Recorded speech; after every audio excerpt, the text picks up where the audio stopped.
don't. I saw the maps. We got Eclipse, Blue Storm, that map that I've never seen. Power. What Blindside. was it? Power Bond, Yeah, Tau Power Cross, Bond.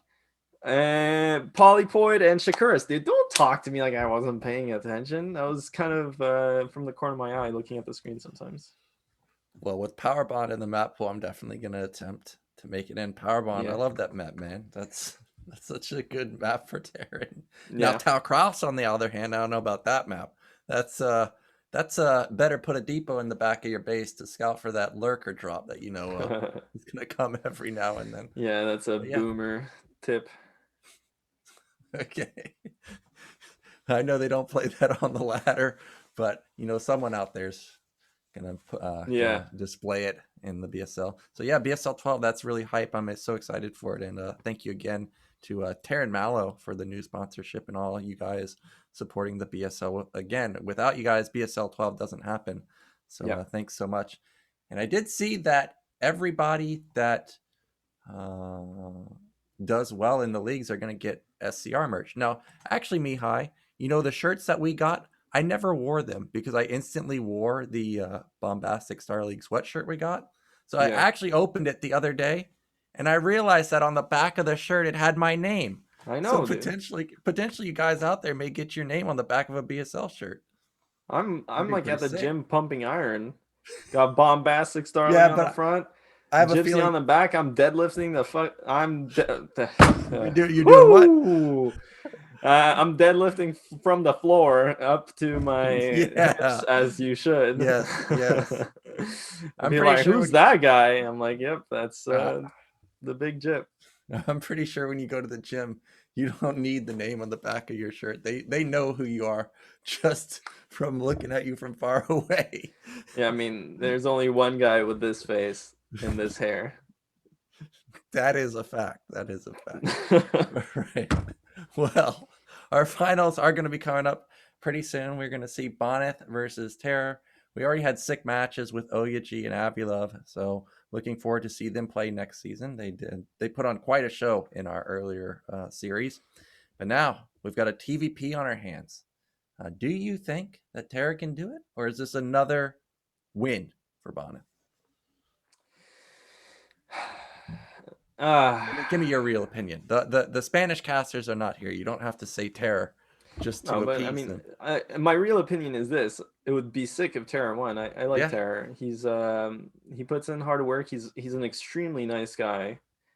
He has very personable too. Um, but yeah, man, this is gonna be a task.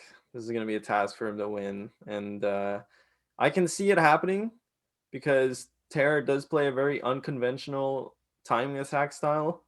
And if anything, we've seen Bonneth lose to Dandy, and we know Dandy is like super aggressive as well in the matchup. And I remember Bonneth talking about how, like, well, just attack before I get carriers or something like that. So, Oh, you know, Terra it's might that have the simple. tools for it. Yeah, it sounds like it. But it's definitely, I mean, he is the underdog, undisputably the underdog.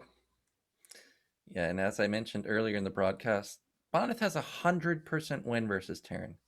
Now you might think, well, that's 100% in series, right? No, that is 100% in games. So he just doesn't lose this matchup. Actually, his win rate is incredible. It's 100% versus Terran, 90% versus Protoss, and I think I remember it being 77% versus Zerg. That's an insane win rate. So Terra is going to have his work cut out for him. I'm also a believer in Terra, but Bonneth just doesn't lose. Like, this is BSL. This is Bonneth's territory. Okay, other tournaments maybe Bonneth can lose, but not in BSL. Not in BSL. It Oh, just doesn't BFL. happen. Yeah, Are we getting we kind of the messed up there. Spanish caster in Yeah, here I was now? influenced from you earlier. Yeah, well. Yeah, I mean, like you said, Bonneth doesn't really lose in BSL, so we'll have to see. Again, Bonneth is the clear favorite, but anything could happen, man. I mean, I woke up and put on pants today, so literally anything could happen. I know you've got a tie on. I was shocked. You joined the Zoom call, and I was like, "Who is this man?" Like, I'm sitting here with my bodybuilding.com shirt on, and meanwhile, I feel like I've just walked into the wrong room. I'm in the interview room. Yeah, I should have brought my. I mean, I have my blazer up too. I should probably have brought that. You should too, have but brought that out. No, I'm not. Let's. It's. I can't. Whatever, dude. Wow. I love when you get flustered and you just go nuts. This is a disaster, man. Can you ever imagine? Can you imagine me like unironically No. sitting there like in a real production? Well, I mean, this is a real production, but okay. Well, let me hit you with a question. At least you guys accept me, I think. Let me hit you with a question. You hit me with some movie questions. You seen any good TV shows lately? I was recommended a TV show called Money Heist. You ever heard of it? No. Never heard of it? It's on Netflix. It sounds familiar. It's on Netflix. I think TV show. Yeah, okay. TV shows. Yes. I'm talking about Netflix. All right. You ready for this one? First of all, Queen's Gambit's the worst show I've ever seen in my entire life. Undisputably, it is terrible. It is so bad. It is so bad. Then also, I actually watched the Dota anime in one sitting. And yeah, that's cringe. But I was sitting there and like I saw the trailer, guys. I was a pretty big Dota player. I played Dota for 4 years, whatever, since like 2012. And I was like competing in like in the NA in houses and everything. So I put a lot of my time into it. So Dota is near and dear to me. But I saw the the trailer, and I was like, wow, this is really cringe. And then I saw it on Netflix when I booted up Netflix, and I'm like, wow, this is probably really bad, but I will watch it for some reason. So I watched it, and it was all right. It's pretty cringe, but it was pretty all right. It was not as bad as I thought. So it's right up your alley because you're the king of cringe. I was looking at the BSL clips while we were in the break, and let me read off one of them. I have to check. I'm pretty sure. I can't wait to 2021 top best of cringe compilation. What? So yeah, even chat knows you're the king of cringe. But we are getting into the profiles, as I mentioned earlier. 100% win rate versus Terran. This is not series. This is just straight up matches. Yeah, just ridiculous. It's insane. Bonyth's record is insane. And what's more insane is that these two players, again, have played recently in that best of the best tournament where Bonyth did win 5-0 to Terror. So, insane result. But, same token, Terror in that same tournament, before that match, beat DeWalt 5-0. So, it's easy to be, okay, Bonyth already had Terror's number, but let me tell you, who's beaten Bonyth 5-0 in the past X amount of time? Nobody. Yeah. So, nobody. I mean, that's the point, right? So, honestly, Terror, we'll have to see what he has prepared here. Terror definitely is the type of player to prepare builds, to think about. I mean, I remember his games versus Dandy, and that game on Overwatch, the first game they played, was absolutely nuts. The build he had prepared, the proxy racks into the proxy factory. It was sick. And, I wouldn't be surprised. And even on that Gold Rush game versus Boa, if you remember, where he took that really fast third and just did a super committed, 3 base, 9 factory, super flood. He definitely has something up his sleeve, and look at this map, dude. Yeah, first map is Gold Rush, and I'm looking at the chat logs, and it seems that Bonyth is actually the one that picked Gold Rush here. So that's surprising to me. But I guess that kind of means that Bonyth might have something up his sleeve. So I guess that means that players are ready. Let's get into our finals of BSL 12. It's going to be our first map, Gold Rush.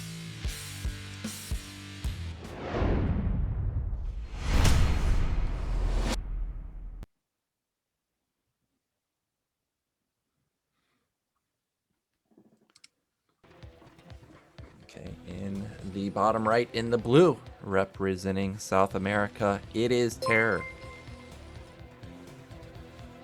And in the mid left, in the red, representing Poland, it is Bonyth. So all season long, we talked about how Terra has so many builds and Oyuji has so many builds, but really, we've just seen macro play from both of them. So this could be the time for him to whip it out, as you say, pull off some Terror-esque shenanigans, and you can definitely do it on a map like Gold Rush. Yeah, well, we'll have to see again. The last time, I mean, Gold Rush has been Terra's map. It is quite interesting that it is going to be the first map that we play. So I'm assuming that Terra did pick it, and that's one way to start out a series strong. Pick your best map, have the highest chance of winning, and if you win that first game, it's gonna set the tone really early on. So we'll have to see. He has played Boa on this map, TVP, and in that game, you know, obviously we're gonna get both these players as first person for this game. Absolutely. Okay, again, like the BSL production value is absolutely insane. Did you see that hype video for BSL12? Yeah, it was sick. I know. I'm excited to play BSL 12. Well, yeah, we'll see if you make it. Well, it's gonna be hard to make. I mean, it, you can play in the Chobo. Yeah, I can play in the Chobo. Well, I was talking about just playing the ladder, man. Come on. Maybe you can. I mean, think about it. Past Chobo champions, future Machine, and then Nyokin. I didn't even win Chobo. I know, but like you will. You'll oh, I will. Yeah. I will. Maybe no, not if Gypsy plays in it. He's a oh, damn. I'm coming. I'm coming for you. Yeah. Right, well, yeah. We do have standard openers from both players. 12 gas for Terror. Meanwhile, obviously standard opener from Bonyth. You know, back when Outsider was a Courage map, I remember playing on it quite a bit, and I hated that map. I absolutely despised it. So what I remember dying to the most was just flat out Reaver harassment. And you know that's what Bonyth is great with. He's great with Reavers. He's great with Zealots, you know, micro-based builds. So I think this is a map well suited for Bonyth. I'm not surprised that he picked it. Luckily for Terror, he gets a first scout off, so he's going to see that this is going to be an incoming Zealot from Bonyth. Well, I mean, you don't even need to scout Bonyth, really. You know the Zealot's coming, right? Is it, though? I thought it was. I saw the Nexus stop blinking. Yeah, of course it is. Come on. Yeah, the Zealot is out, but this isn't going to change Terror's build too much here. He's already not expanding at his natural. He might go down and put down a bunker really early on, and that would be nice. We'll have to see. Yeah, the SCV is building a bunker, so I like this from Terror, playing very standard to start things off.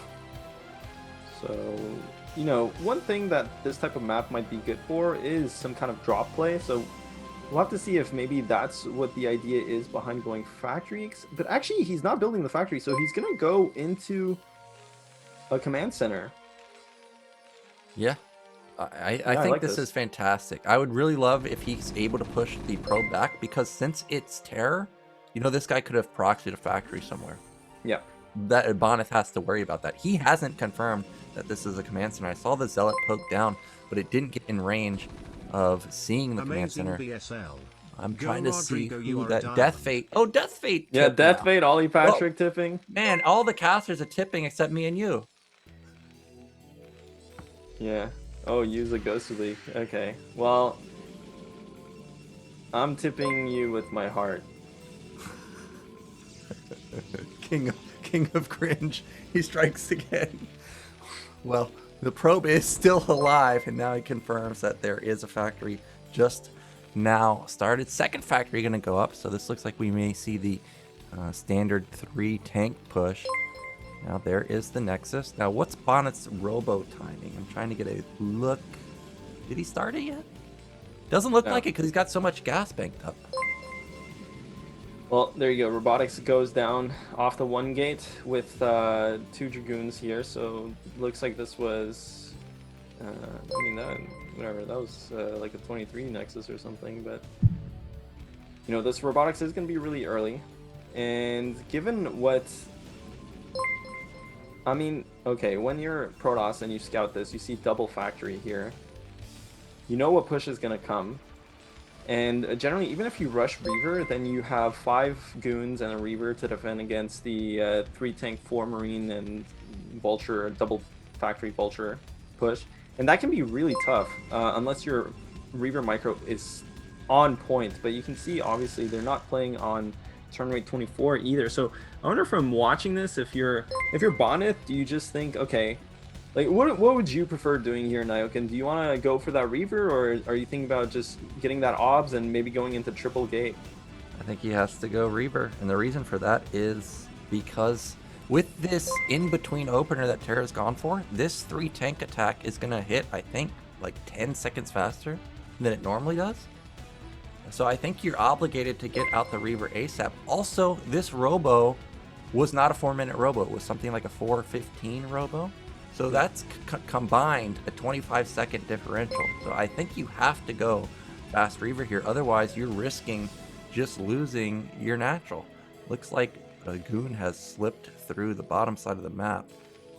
I don't know if he's clearing out the eggs or how exactly it got down there, but this could be annoying. Oh, he's just trying to get rid of these assimilators so Terra can't go for some type of backstab. Yeah, that's some sick preparation from Bonyth too.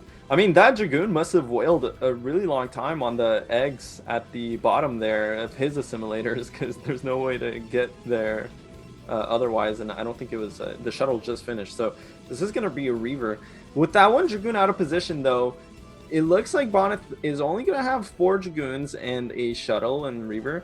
But at the same time, we saw in Terra's base, he was already building turrets. So that's kind of, yeah, it looks like he's just going to be very defensive with this double factory build. But he does not have an armory just yet.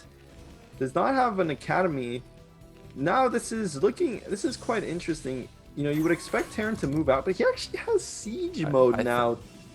I think this is a 5 fact, and the reason I think this is a 5 fact is these turrets are very,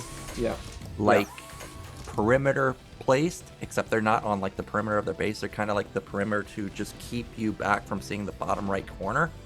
So I think we're going to see a couple more factories coming down. There's the armory, there's the academy. Maybe not though. I guess.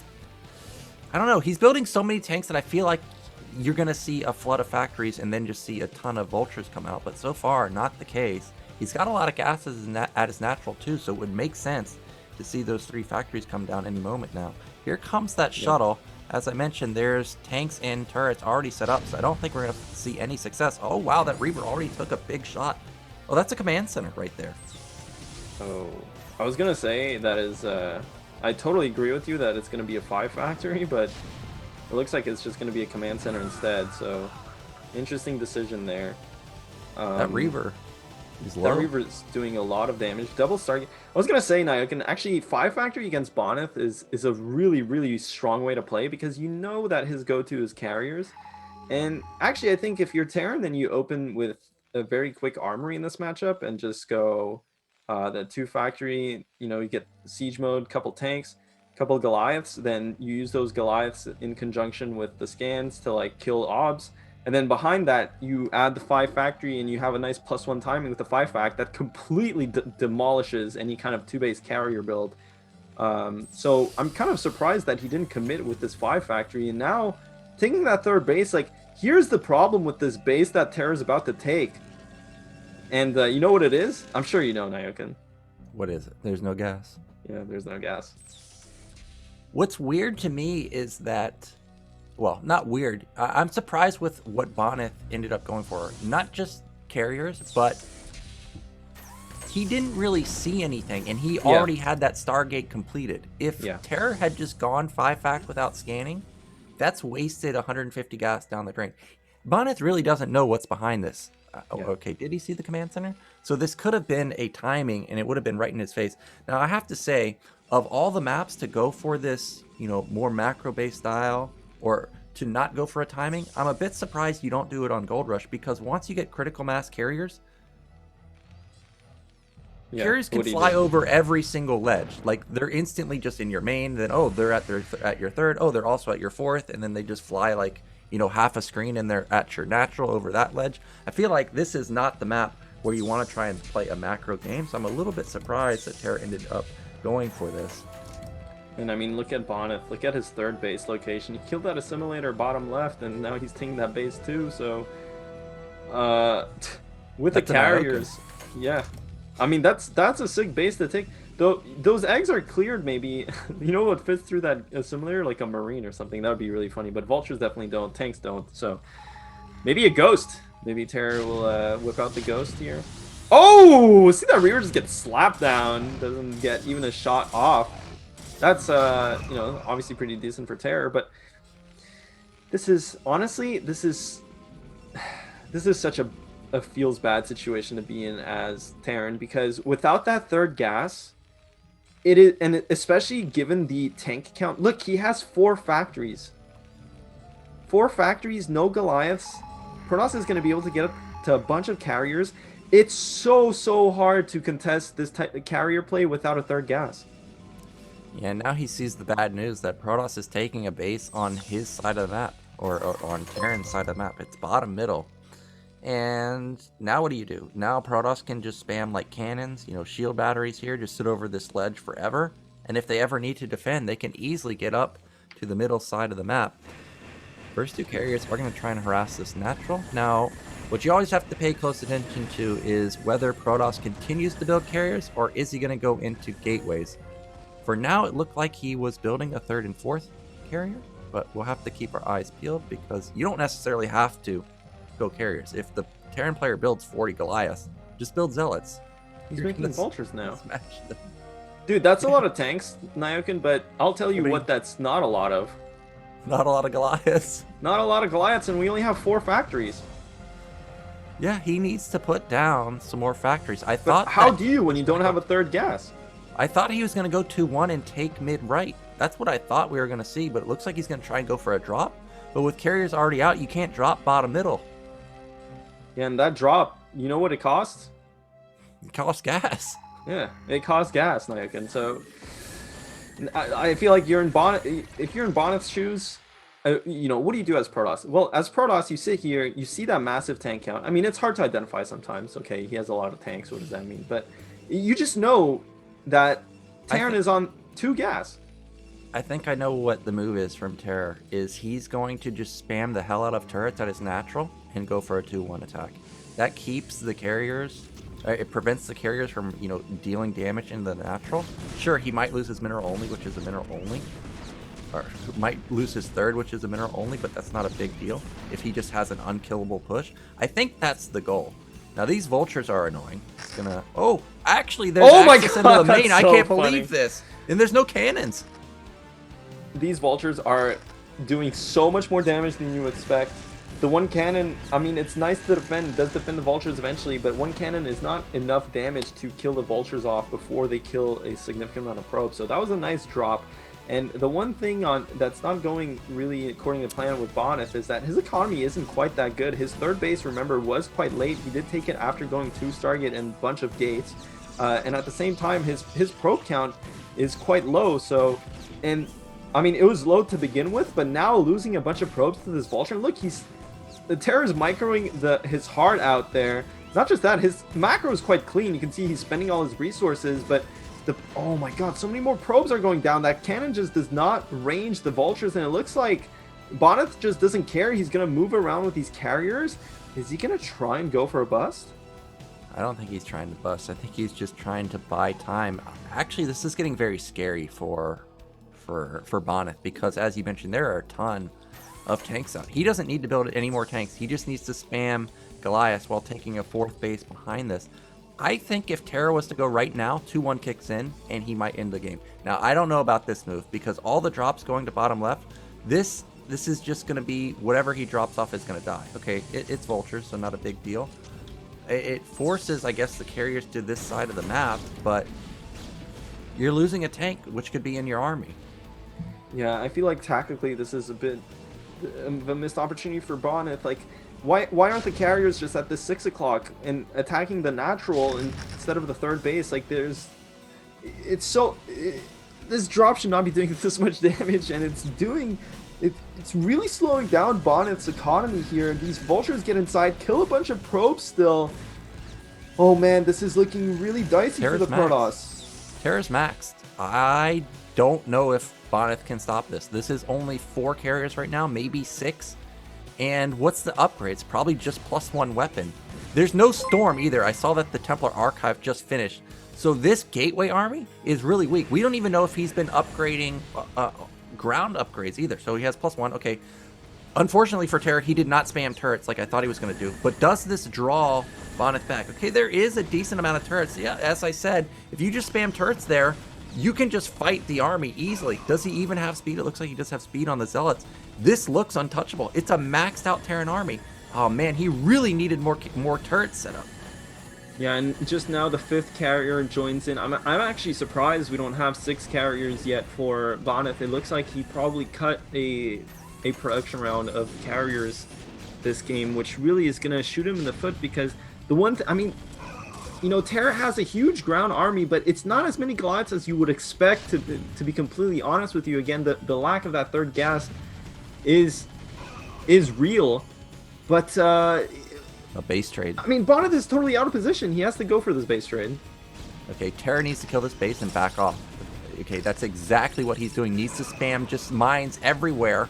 He's got enough Goliaths that he can deal with the air. It's all about, can he deal with the ground? Zealots and Goons getting on top of these Goliaths. The turrets are doing a good job. Terror is coming back, but there's no... Okay, there are the Goliaths. I don't know. This is kind of awkward. It looks like Bonyth may end up getting sandwiched. Yeah, but there's not, like, there's just 6 carriers, man. That's not a lot of Goliaths. And now they're over the production as well. The Goons are still kind of buffering for the carriers. A couple more units at the main, but really that's not going to do too much. You need every single Goliath, because now the carriers are just going to sit on top of the production, and 6 carriers can just kill Goliaths for days. And that's really only 1 control group of Goliaths. It's just not enough for 6 carriers, and I feel like Bonyth has just found a weak point here, though. At the same time, Bonyth is losing his main base. He is mining, though, from 6 o'clock in top left. I don't know, there's maybe a couple units that are bottom left, but this is so tight. Yes, it is very, very tight, but if Bonyth just focuses down the armory, it's going to nullify +3 weapon. Also can't build any more Goliaths. Oh, look at that Comsat snipe, because he's pumping out DTs in his main to deal with this attack. There they are, so he's going to fend it off. Both players taking a lot of damage to their supply, 130 to 95. Looks like there's just barely not enough Goliaths, but look at how much damage this attack has done. Yeah, here's the thing, though. Bonyth has to end the game here, because his economy is nowhere near up to par with the Terrans, and if Terra can just pump out a couple more rounds of Goliaths and stabilize here and maybe get +3 like you said, he will win this game. But this is a lot of carriers to deal with, and Bonyth has sick micro look. He's always kind of at the edge there, not letting the Goliaths in range to focus fire down the carriers. These units are going to go down, so the main is reestablished. Terra has a bunch of resources, though, and he can just pump a bunch of vultures, and it looks like he actually made enough Goliaths, rather, to fend off the carriers. Yeah, he's got enough Goliaths to deal with these interceptors, but you can see Bonyth abusing the ledges there, picking off Goliaths for free. Looks like the vultures did not find top middle just yet. Not too sure how many probes are there. Okay, now he's not going to find it. But look at the supplies. It's 130 to 100. Looks like Terra's going to survive for now, but I think 2 more carriers were about to pop out in Bonyth's main that would put him at 8. Yeah, the thing is, Terran is up in supply, which is always fantastic, obviously, for the Terran. But, I mean, the reality is, if Bonyth gets up to 8 carriers, like you said, and is still mining from a base, I mean, he's not going to be mining from top left, but he will be mining from 6 o'clock. It doesn't look like he is going to get up to that 8 carrier count.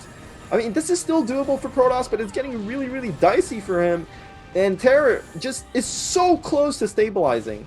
Yeah, if Terra has +3, this game... Oh, he finds the carriers! And if Terra knocks down any of these carriers... Oh, one is so low, he just needs 1 more hit. Oh my god, it hit the wrong one. Oh, it hit the wrong one. Oh, he's not able to pick it off. Maybe the turret can get it. But either way, this probe line has been ransacked, and really Bonyth is only mining on bottom middle. It looks like there's a carrier that he doesn't realize is set up at the bottom. Goliath drop going to try and pick off this carrier. Does that carrier even have interceptors? It may not even have interceptors. Regardless, it's not going to be able to defend this base. And Terror is going to deny mining from Bonyth. 4 Goliaths can kill 1 carrier for sure. That's the magic number, is 3 to 4. And they ratio. don't.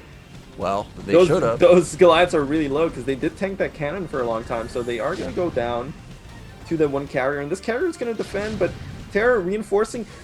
Oh, it looks like Bonyth actually defended top left.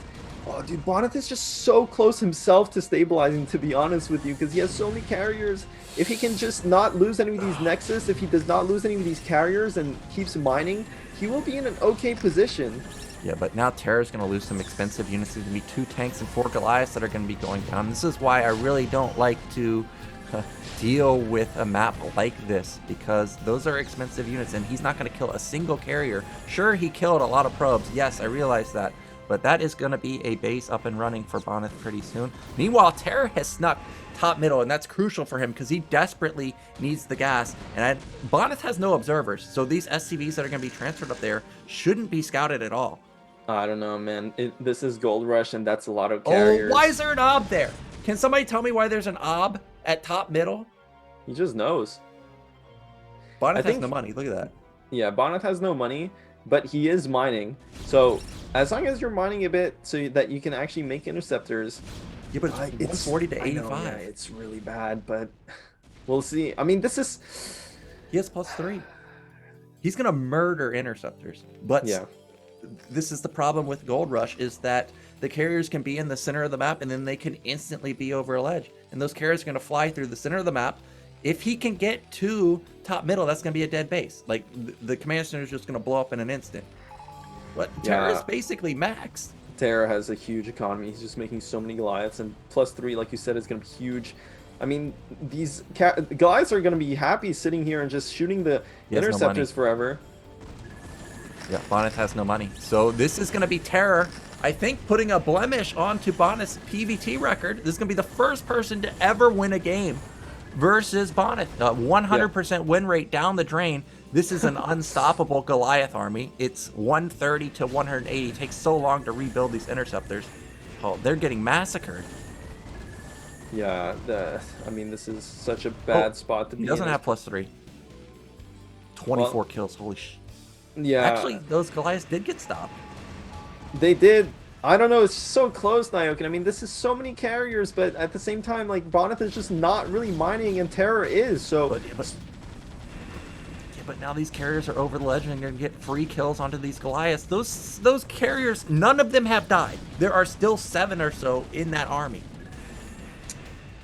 I know, dude. I don't know what's going on, but the thing is, Bonyth's gonna lose both his bases here, both his mining bases, so it doesn't really matter. I feel like Terror is just fine. I mean, there's no way. He's not fine. He's about to be mined out also. I don't know, man. The thing is, he can lift his command centers. I mean, he can. I agree, but carriers over ledges. Oh, it's so hard to evaluate, man, because the reality is Protoss is totally broke, but he is at that kind of number of carriers that's insane, especially given the map layout. Yeah, it looks like barely Terror's going to have enough. Sure, it's 53 to 135. Viewers are probably like, what the heck are they talking about? But these carriers, as long as he can keep rebuilding interceptors, will trade so effectively when Terror has, you know, like 10 units at bottom middle just chilling there. But I guess it's just way too much at this point. It's 150 to 50. We don't know what the Goliath count is. It looks like it's huge. I think it's over, though. Like, honestly, there's because Bonyth lost all his probes. So if you're in Terra's shoes, you just know he has no economy, and all you have to do with the Goliaths is you don't need to be fancy. You know, you don't have to desperately dive in and kill a carrier. He's flying over mines. Yeah, if you know that Protoss is broke and you can just sit there and shoot interceptors and eventually you'll win.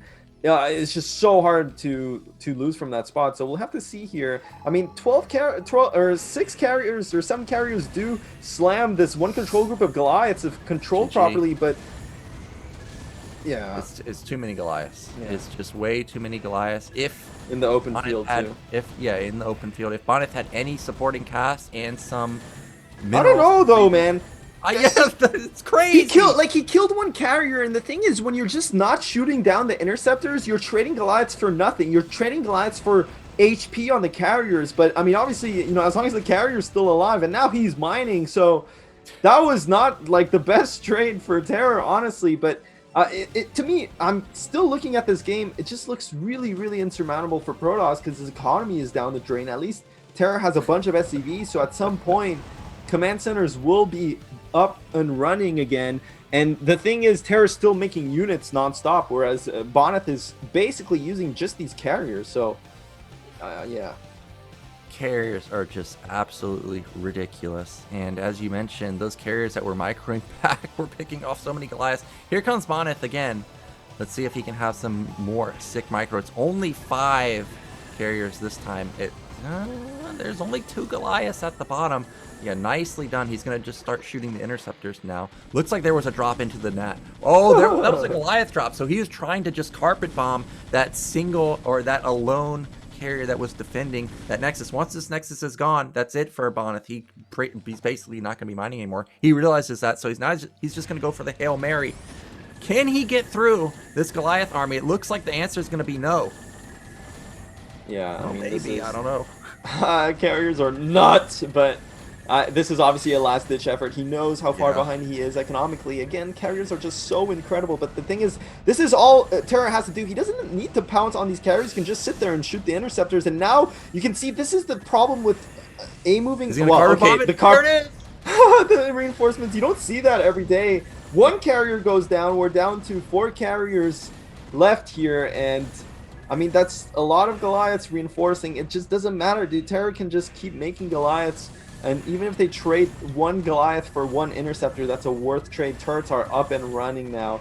You can see finally that Terran is focusing down the interceptors. There are going to be much better trades. And not just that, but when you're focusing the interceptors down, it lowers the carrier DPS, of course, because the interceptors have to go back into the carrier once their shields are drained. So it just makes your Goliaths live that much longer. That's going to be it. Can we get a click on the carriers before this game ends? I want us to know how many kills these suckers had. 34 on one of them. 35 on the other one. And those were like all Goliaths too. That's crazy how effective Bonyth was with those carriers. And that was when he wasn't mining, for like the past 5 minutes? So imagine if Bonyth had a little bit It was so close, man. Yeah. I'm actually... I'm so surprised. Like, I feel like Bonyth had everything going for him in a sense, but his probe count wasn't quite where it should have been, and then the harassment from Terra kind of just chewed through what was the economy, and it forced him into getting that counter. Yeah, it was just weird. I feel like if the carriers were defending against the drops a bit better and being in that position at the 6 o'clock, I feel like Protoss was in a really sick spot, because again, it's so hard to make. I mean, Terra made it look easy, but it's really hard to make 2 gas work against 6 to 8 carriers.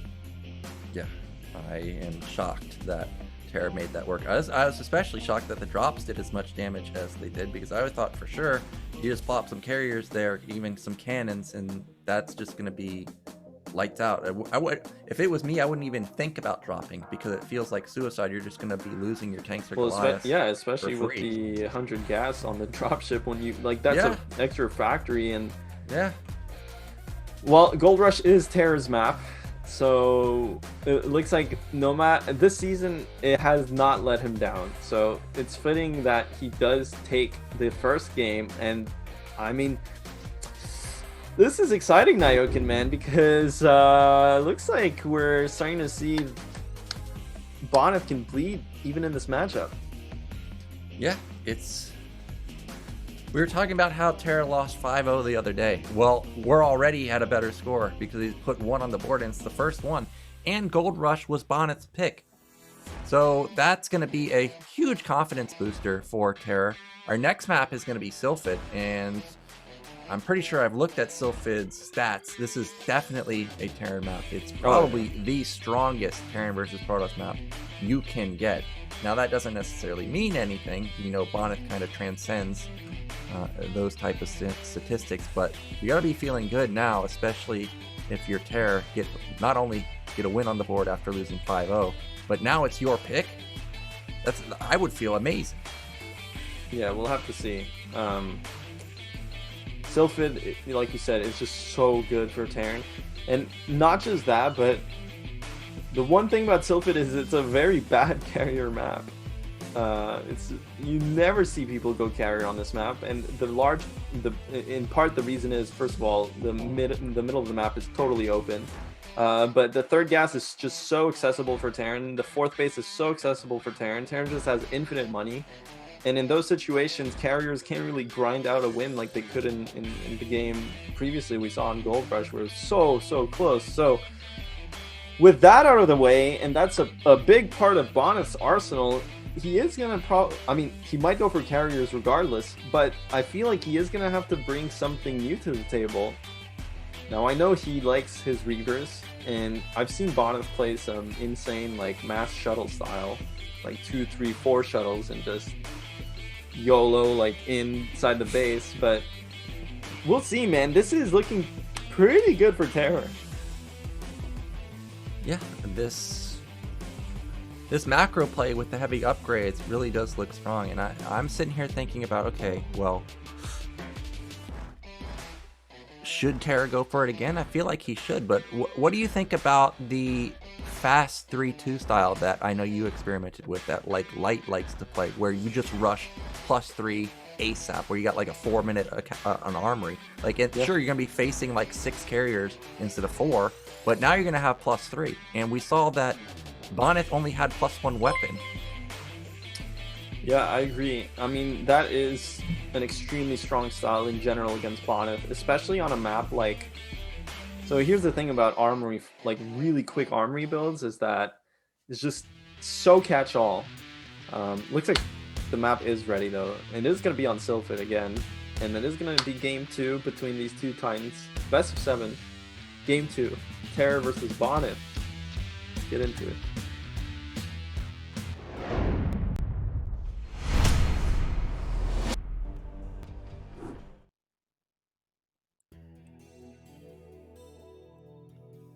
In the top middle, taking game 1, it is our blue... Oh no, it is our magenta Terran player.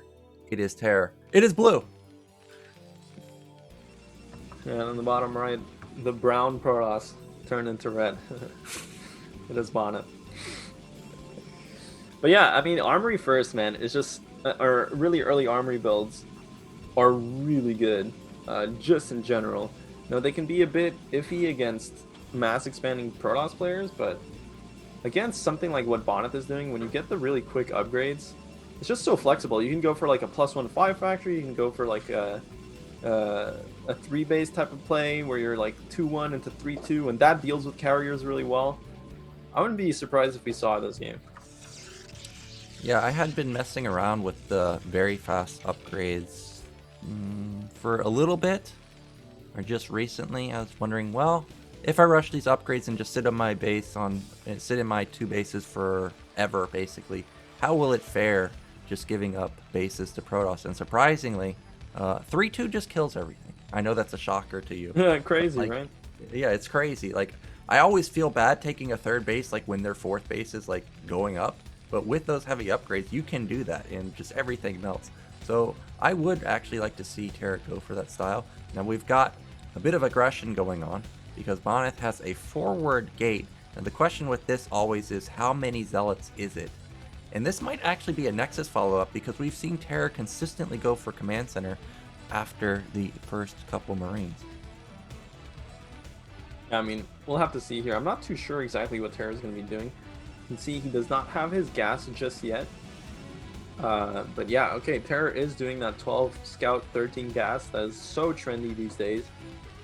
And, you know, this can be flexible. You can go for the factory, you can go for a command center before factory. It's just the go-to way to open. So, obviously, not surprised to see him open up this way. And with the forward gate, I mean, Bonyth is going to look to put on some pressure, but it is hard to pressure someone who's not racks expanding at their natural.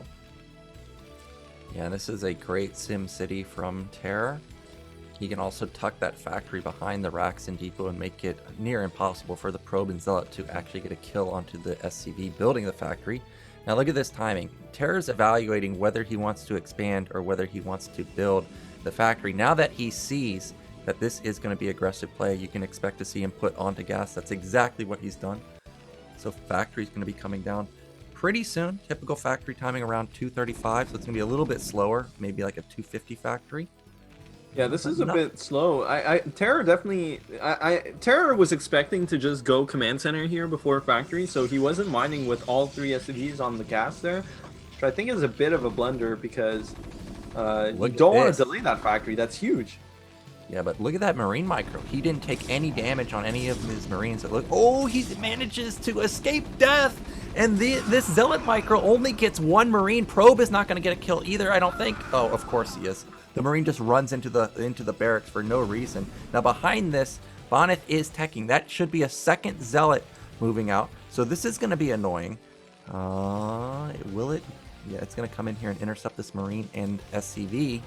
So Terra's going to be pushed back for a little bit longer. He's building a bunker at the front, and the Zealot is engaging, running into the main base, actually, fighting those 3 Marines. Some sick micro. Terror is playing out of his mind, honestly. He's playing quite solidly here. I mean, yeah, the micro is amazing. At this point, well, actually, Terror, sometimes you actually do want to trade Marines for the Zealots because you want to free up supply, but because Terror went for that 3rd depot here, he definitely wants to keep the Marines alive. The 3rd depot, though, it's kind of unfortunate because it does delay your command center quite a bit. Vulture is out, though. This is still a really good... This is an amazing spot to be in as Terran. Completely shut down this aggressive play, and we're going to get our command center around the same time as the Nexus here. So very, very nice opening for Terror. Yeah, and this Goon took so much damage that actually it's backing off. That may allow this Vulture to get around the map. It looks like it's going to skirt around to the left side. Now that is some movement down to bottom middle. I don't know if that's a scouting probe or if that's another Goon. Looks like the Goon may intercept this Vulture, unfortunately for Terran. Oh, no, the Vulture is going to scoot around the side. Now you always have the option to go for mines and kind of lay a trap behind the Goons. But Bonyth has already backed off preemptively, so that's not going to happen. But we'll have to wait and see what that upgrade actually is. Yeah, honestly, in general, going for anything that's not a tank here, especially when you go Vulture before Machine Shop, can be very risky. But given the fact that he saw the Dragoon back up, and now, as soon as that Dragoon backs up before it contacts the Vulture, Bonyth has to be wary of mines. If you're the Protoss player, you can't really move out because you don't know if this guy went. Well, I guess he did see the Vulture with the Zealot actually. So, but the fact getting the Dragoons pushed back is just so annoying for Protoss at this stage of the game that Terror can actually, and he did get mines. So this is a really nice opener for Terran because he gets forward mines. He can get a lot of scouting done with this. It's so much easier on the economy just making a couple Vultures and mines instead of tanks that you can afford a second factory earlier. You can afford whatever. You can afford so many things. So, and you can see Academy, Armory, and second gas with the second factory coming. So Terror is going to play a super upgrade heavy style. Now, I wonder if he is going to go for the 2 base that we usually see him go for, or just go into fast 3 base. But I remember he played Bo on this map, and he did go 3 base. So, overall, Terror's playing a fantastic TVP. Yeah, this is going to be the fast upgrade style that I was talking about. It is a little bit delayed simply because of how many Marines he had to build in the beginning, but this is definitely very, very quick. The armory was about 510. Factor in the 2 Zealots that were built. Kind of turns into something like a 445 comparable build. Now that is an eBay, I think. Yeah, eBay coming in, scanners coming in, so he's going to see that, hey, there's no Reavers coming in anytime soon. He should be feeling pretty good. Meanwhile, it looks like Bonyth probably setting up to take a 3rd base pretty soon. Yeah, Bonyth is playing Robotics, Observatory, and 2 gates, so very standard from him. Getting just a bunch of Goons with obs, and then you take an expansion, and then support base. So he is going to go into Reavers. And Protoss can do a lot of things from this position. I mean, you can try and go into a really early Citadel, probably after you add your couple of gates there, and just go for a bust timing on the 3rd base.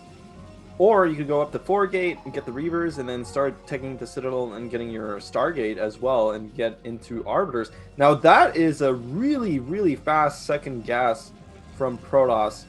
Honestly, you don't need a second gas, even with Robotics building Reavers and whatever, getting the speed shuttle and 4 gate. You can afford all of that on one gas. So that second gas to me is telling that he is going to try and tech really early on, maybe get into Stargate faster than you would expect.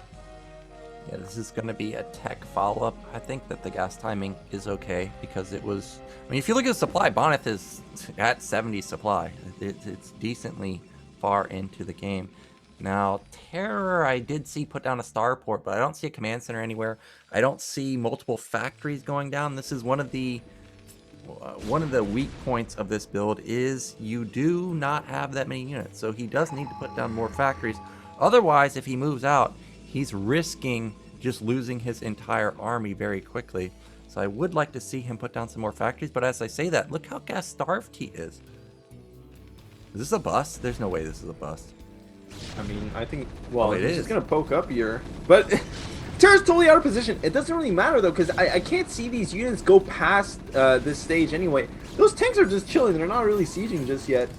Yeah, I mean, even if that looked pretty dicey for Terran, that's what's really nice about this, just this stage in TVP is that for the most part, you can just have your units as Terran kind of unsieged and chilling in your main base. Because all it takes for you to defend that run by is just, okay, I'm just going to move my units to my choke here and siege up, and then what are you going to do? Stargate with science facility done. Okay, but there's no command center, so there's no command center. There's no third factory. He's going to plop down like 5 factories here and commit to 7 factories. That could be a viable option, and that might be exactly what we're going to see, but if he's going to do that, he needs to start putting it down. Oh, there's the command center. Well, he needed to put down something because, you know, Bonyth is starting to run away with it. He's starting to get his third base completely saturated. He's going to start putting down gateways pretty soon. Supplies are decently close, 100 to 85. But as I said, weakness of this build, you don't have that many units. Still only 2 factories for TerrOr. Yeah, generally you do want to go up to 3 factories and put them in command center, so we'll see here, though. Bonyth on his end There we go. is getting a 4th Nexus. And I'm curious, does he have a Stargate building? Is it just Citadel? No. Templar Archives? That's it, Yep. Yeah, just Templar Archives. So this is going to be more harassment based. And this really does test the multitask of Protoss because they're storming often, they're going shuttle bomb often. And behind this, you're going to be needing to macro at the same time while also taking bases. And this is not, I don't think this is, well, I was going to say this is a style that we don't really see often from Bonyth, but actually in ZVP or PVZ, he plays this very often where he's just harassing Zerg nonstop. So this is definitely in Bonyth's wheelhouse. The supply is still dangerously close, 90 to 105. Terror cautiously moving to take this third base. Honestly, Terran is just such a good spot, especially if he can secure this third base and start mining from it and not die. With the upgrades, I mean, okay, the Stargate is gonna finally be building here a bit late. It looks like Bonyth is maybe a bit undecisive about exactly how he wants to play this because, you know, generally you want to get that Stargate in conjunction with the Templar Archives if you're taking into Arbiters, but the thing is, overall, he doesn't even have that many gateways either, so it doesn't look like he can aggressive at all. So Yeah. it's looking just dicey in general for Protoss. Look at the probe count in Bonyth's main. He looks a bit undersaturated, but at the same time, I do see he has 4 bases, so maybe it is around the 55 to 60 mark, so it's not as bad as I think. But TerrOr does look like he's in a good position. +2 should be kicking in within the next minute. If I was in this position and I scanned that many gates, I'm not too worried.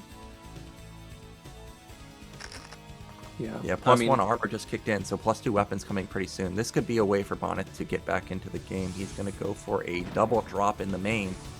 It's just so risky, though. I mean, there's only a couple turrets, but he does not have vision to really confirm that, so he doesn't know what he's running the shuttles into. And this matchup can be so incredibly difficult for Protoss sometimes. You know, you're in this situation as Bonyth, and you know, okay, oh my Barriers. god. All right, Well, that's one way. I don't know about this because, as I said, this is heavy upgrade style. Yeah, the upgrades are already really two good. one's already done. Yeah, Terror has not started +3. I've been watching his gas very closely. He seems to be using it just 100 at a time to build tanks. Maybe he started +3, but I really don't think so. But regardless, I don't know if... Oh, did he? Oh, he did start +3. Okay, well, we're going to have a drop, I think a storm drop into the natural. Actually, just a zealot drop. Okay, there's the Templars already sending out the... He didn't upgrade storm! Dude, he doesn't have storm! Well, if that's me as Terror, that might just trigger an attack right now. I know this guy has no AoE, and you know he just spent all of his gas on it, upgrading it. That means he's not building carriers, so I might just go right now. Oh, okay, or he's building carriers and he doesn't have storm. I don't know. It's so hard to pull the trigger here as Terran still, because unless he scouts and scans the main base and knows exactly what's going on. I mean, he's adding a lot of Goliaths. Maybe he's tipped off. Maybe he's already scanned. Yeah, he's scanned. I feel like, okay, well, if you scan 3 Stargate, it's about time to go. These shuttles are keeping Terror inside of his base. I mean, here's the thing. Triple Stargate carrier is a huge commitment from Protoss. That's why usually you see 2, like... If it's 2 Stargate, it takes a while to build up the carriers, but at the same time, there's not that many resources immediately poured into carriers. But triple Stargate means that really your ground army isn't as tough as it should be. So this is like in a vacuum, you're Terran, you see 3 Stargate, you go kill some bases. You can't sit there and wait for Protoss to get up to the 6 carrier count, which comes in really quickly. But in this game specifically, I mean, because Terror has really, really strong upgrades, I can see him maybe not go for the attacks and take his 4th base, and then once he pushes out, he'll be 3-2, he'll win. But we'll see. I mean, yeah, he's going. He's going in 1 cycle. His +3 kicks in 1 minute and like 15 seconds. Okay, if this Reaver gets into the armory and denies +3 weapon, that would be massive. He cannot afford to lose +3 weapon. Looks like that Reaver is... If the Reaver takes out that army and that's +3 weapon, that's going to be a huge win for him. He has to kill this Reaver. Please go repair that. Please go repair it. It is so crucial that that doesn't die. We don't know if that was +3 weapon or +2 armor. Hopefully it was +2 armor if you're a Terran player. But we're going to see momentarily because, as I said, this is like 45 seconds away. Bonyth trying to just make it crazy because he knows he has to build up that carrier count. You can see him going into the 3rd now. This is going to draw Terra's attention over here. That's a nice mine drag into the SCV line. Oh, this is looking really dicey for Terran. Oh! He just needs to leave a couple of tanks here and just go. But all of a sudden, now you're feeling really pressured because you know the carriers are coming, and these are good trades for Protoss, killing a bunch of SCVs. Look, already 3 carriers you have to go when you scan those triple Stargates. Now, I mean, 3 carriers is no joke. It's still a decent amount of units to mix into the composition. I think that's weapon. I think that is weapon being upgraded. So +3 weapon kicks in. Carriers can't kill this army. It's too massive. As long as there's Goliath with it, of course. DT's coming in, but there's a vessel already. +3 weapon is insane versus carriers. Absolutely nuts.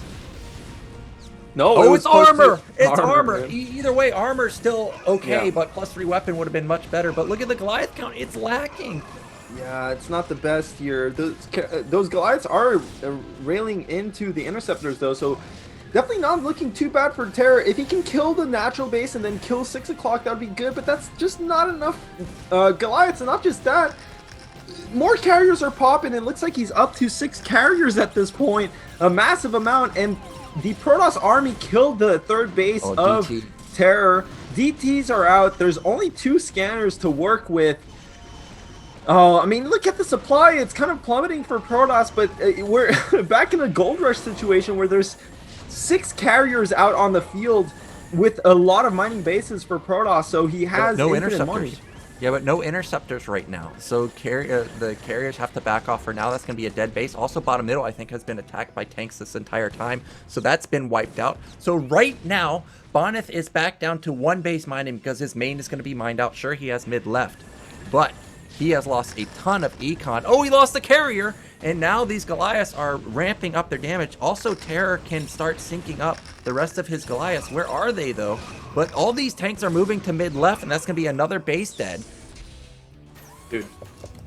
He needs to get Goliaths across the map. If he gets Goliaths across this map... This game's over, dude. Terror's Terra's playing out of his. Terra's playing such a beautiful TVP, man. Like he's playing so solid both these games. We saw how much stuff the carriers killed last time, and this time Bonyth actually has a base that's not gonna die. Last time Terra was stuck on 2-1 upgrades. Here, without a doubt, 3-3 is on the way. Terra has, I mean, he has the mineral, only has top left going. I don't know. This is 6 carriers. They have no plating though. Yeah, they don't.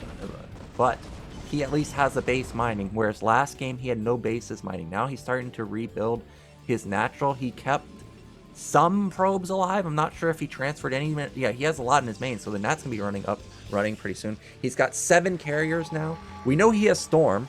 He just doesn't have the gas to produce carriers and Storm right now. But if he can get out like 1 or 2 Templars, that'd be fantastic. Yeah, +3. If I'm looking at the game timer, should be like a minute 15 away, something like that. I don't know. This is nuts, but I don't know. I feel like Terra's position is just, it's way too strong. The thing is, these carriers can't fight this army, and he has enough vultures and tanks to support the Goliaths. The Goliaths just have to sit there and shoot interceptors with the upgrade advantage. Like, look, he just doesn't care. He just sits there and trades against his interceptors, and he has enough income behind it to just keep making units. Yep, this is the power of upgrades and why you shoot the interceptors once you have critical mass Goliaths, because they just kill everything and the carriers can never engage you. And now Bonyth has to back off and wait for more interceptors to build. Instead, he's going to engage again, but there's more tanks just sitting here. I don't think this is going to be a successful attack. Look at how effective these Goliaths are. I just see all these interceptors exploding left and right. Bonyth may consider going for a counterattack. Yeah, and sometimes carriers just feel so useless. Like, they literally just cannot do anything against that army. They cannot fight it. Like, they do not do any damage because the interceptors are just getting completely slammed by the Goliaths. So, well, he does find a couple tanks to pick off. That's a start. His ground army, though, is not quite big enough. He is going to go, does see that there's no, the storms are going to be huge if he kills a couple of these Goliaths, and there's flanking Goliaths, but really they're going to be fighting the Dragoons instead. So this is, that was a good trade for Protoss. Goliath count is getting low, and the carrier count still remains at 6. Also, goons are, you cannot move forward with those Goliaths. Once you lose the Goliaths, then they can all of a sudden engage on top of those tanks. Terror, look, he's kind of misstepping. I don't think Bonyth realizes that the Goliath count is that low. Also, we're not too sure of the interceptor count. It could just be that he's waiting for interceptors. But Terror, he's playing with fire. I think he needs to back off right now. This is really not enough Goliath.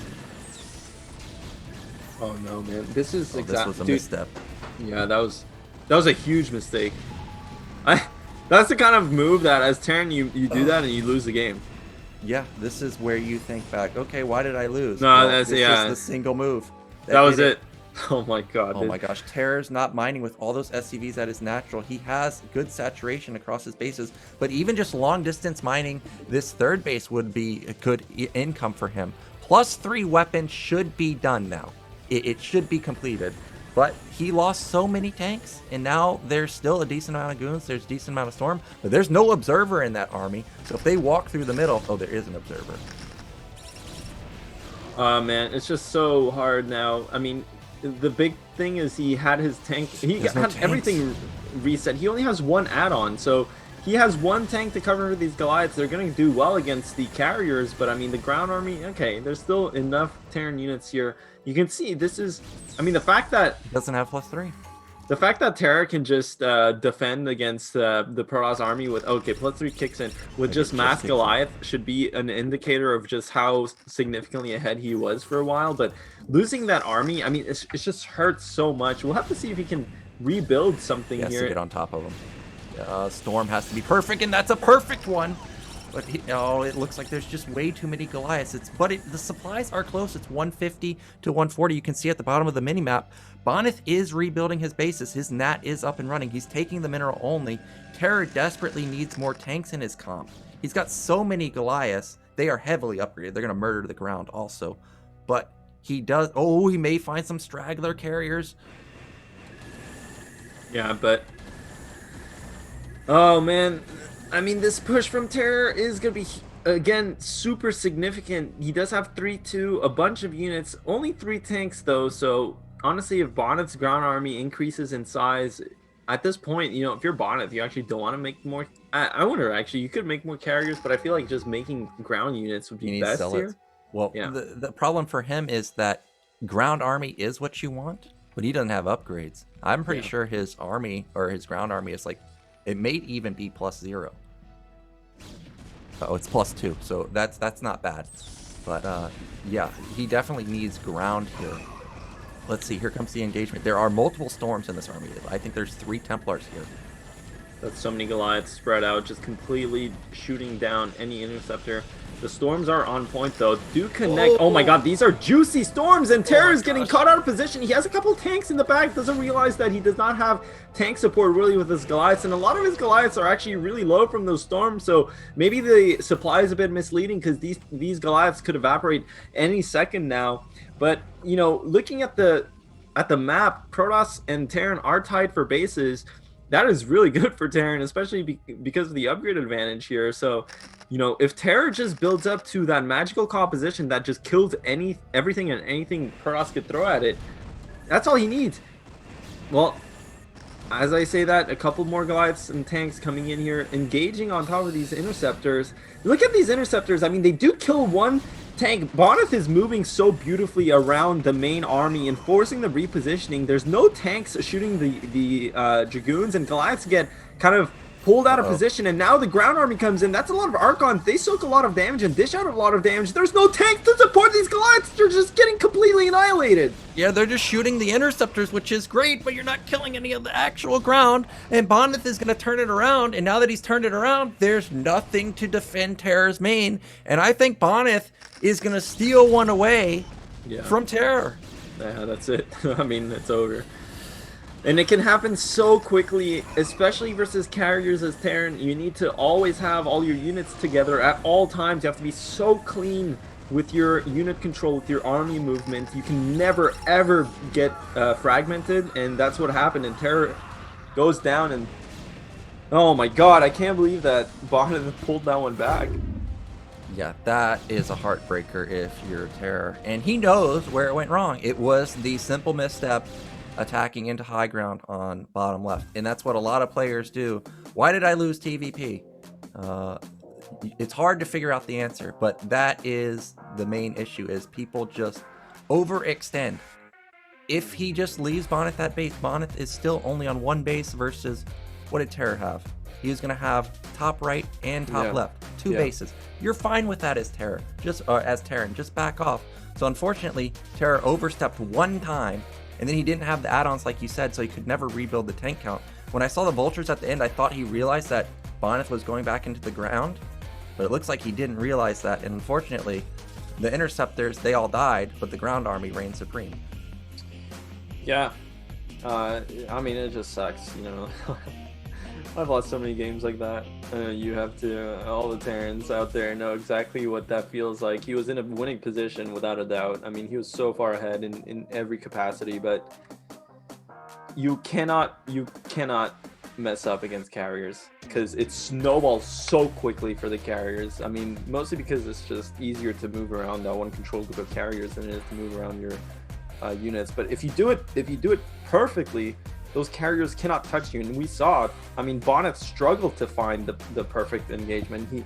He wasn't able to fight Terran for the most part until Terror, maybe he got a bit overconfident, maybe he just wasn't paying attention, but he bled units, you know, here and there, and that was it. So Bonyth steals one, like you said. It is going to be 1-1. Best of 7 though, so basically we've reset into a best of 5 situation. Yeah, now even though Terra did lose that game, if I was in his position coming out of that game, I would think to myself, okay, well, I lost. However, I know I should have won. And it seems like if I play this heavy upgrade style, the Protoss doesn't seem to have an answer to my timing. So I think that could be what we see every game from Terror, because we saw it on Gold Rush, it was successful. It was successful on Sylphid into the overstep. So I think we're probably just going to consistently just see it over and over. So the question now for me is, what's Bonyth's adaptation? Because we haven't seen anybody really test him. As soon as he gets to carriers, like almost every Terran falls. So what's he going to do now that twice in a row he's kind of been denied? Yeah, I don't know, because I feel like Terra has just been, frankly, outplaying him. Terra's been playing nuts, man. Like that's some, I feel like some of the builds could be a bit more cohesive, but overall, like his TVP is looking stellar. It's looking really strong. And that last game, for sure, he should have won. But if I'm Bonyth looking at that, I'm feeling a bit uneasy because, as a player, like you win the games, but you know how close they are, even when you win, right? And I know Bonyth probably didn't feel too confident in that game because it wasn't like a complete slapdown at all. It was far from it, and he lost a bunch of bases. It looked like he was gonna lose. So, but the thing is, Bonyth's go-to is carrier, man. So it's kind of difficult to imagine him going away from that. Yeah, I'm trying to think when was the last time I saw him play Arbiters. It's been a while. Yeah. So I think we are just going to consistently see the carrier. I mean, even when he plays Arbiters, he goes like one Arbiter, then Arbiter. he goes into carrier. Yeah, Arbiter carrier. It's really good. I actually would like to see the next time Bonyth sees Terror power this hard, go tons of shuttles or go like Mass 8 Speed Zealot and try and just bust. He kind of sort of did that with the double Reaver or the double drop into that one armory, but that wasn't really a committed attack, so I think I would like to see that the most. Looks like we are, of course, getting a look at the brackets. As you all know, we saw Abby Love fall short versus Oyachi. He's going to get third place. And we're in the finals 1-1, and now it's a best of 5, as you mentioned. Let me look at what the next map is going to be. Oh, next map is going to be Blade Runner. And we've talked about this before. This seems like a great Terran map. You're going to get 4 bases pretty easily. And if Terror's, or the way Terror's looking so far, feels like if you give him 4 base and 3 gases, you're not going to be able to stop him. So I'd be very worried if I was on it. Yeah. Blade Runner does seem like a decent Terran map because it's quite easy to... It's definitely a really good map for like a 3-2 style of play, so hopefully we see Terra whip that out, and it seems like he's very comfortable. Yeah, I'm actually surprised watching Terra play today because he's playing a really solid TVP style, and it's not really kind of like that super aggressive 2-base stuff that you would see from someone like Dandy, so it's looking really, really good, and he's executing well, but just needs that tiny bit better execution to clutch out that last game. So I hope that doesn't cut into his confidence. Game is ready. Blade Runner is going to be the map. Players are tied 1-1. Let's get into it.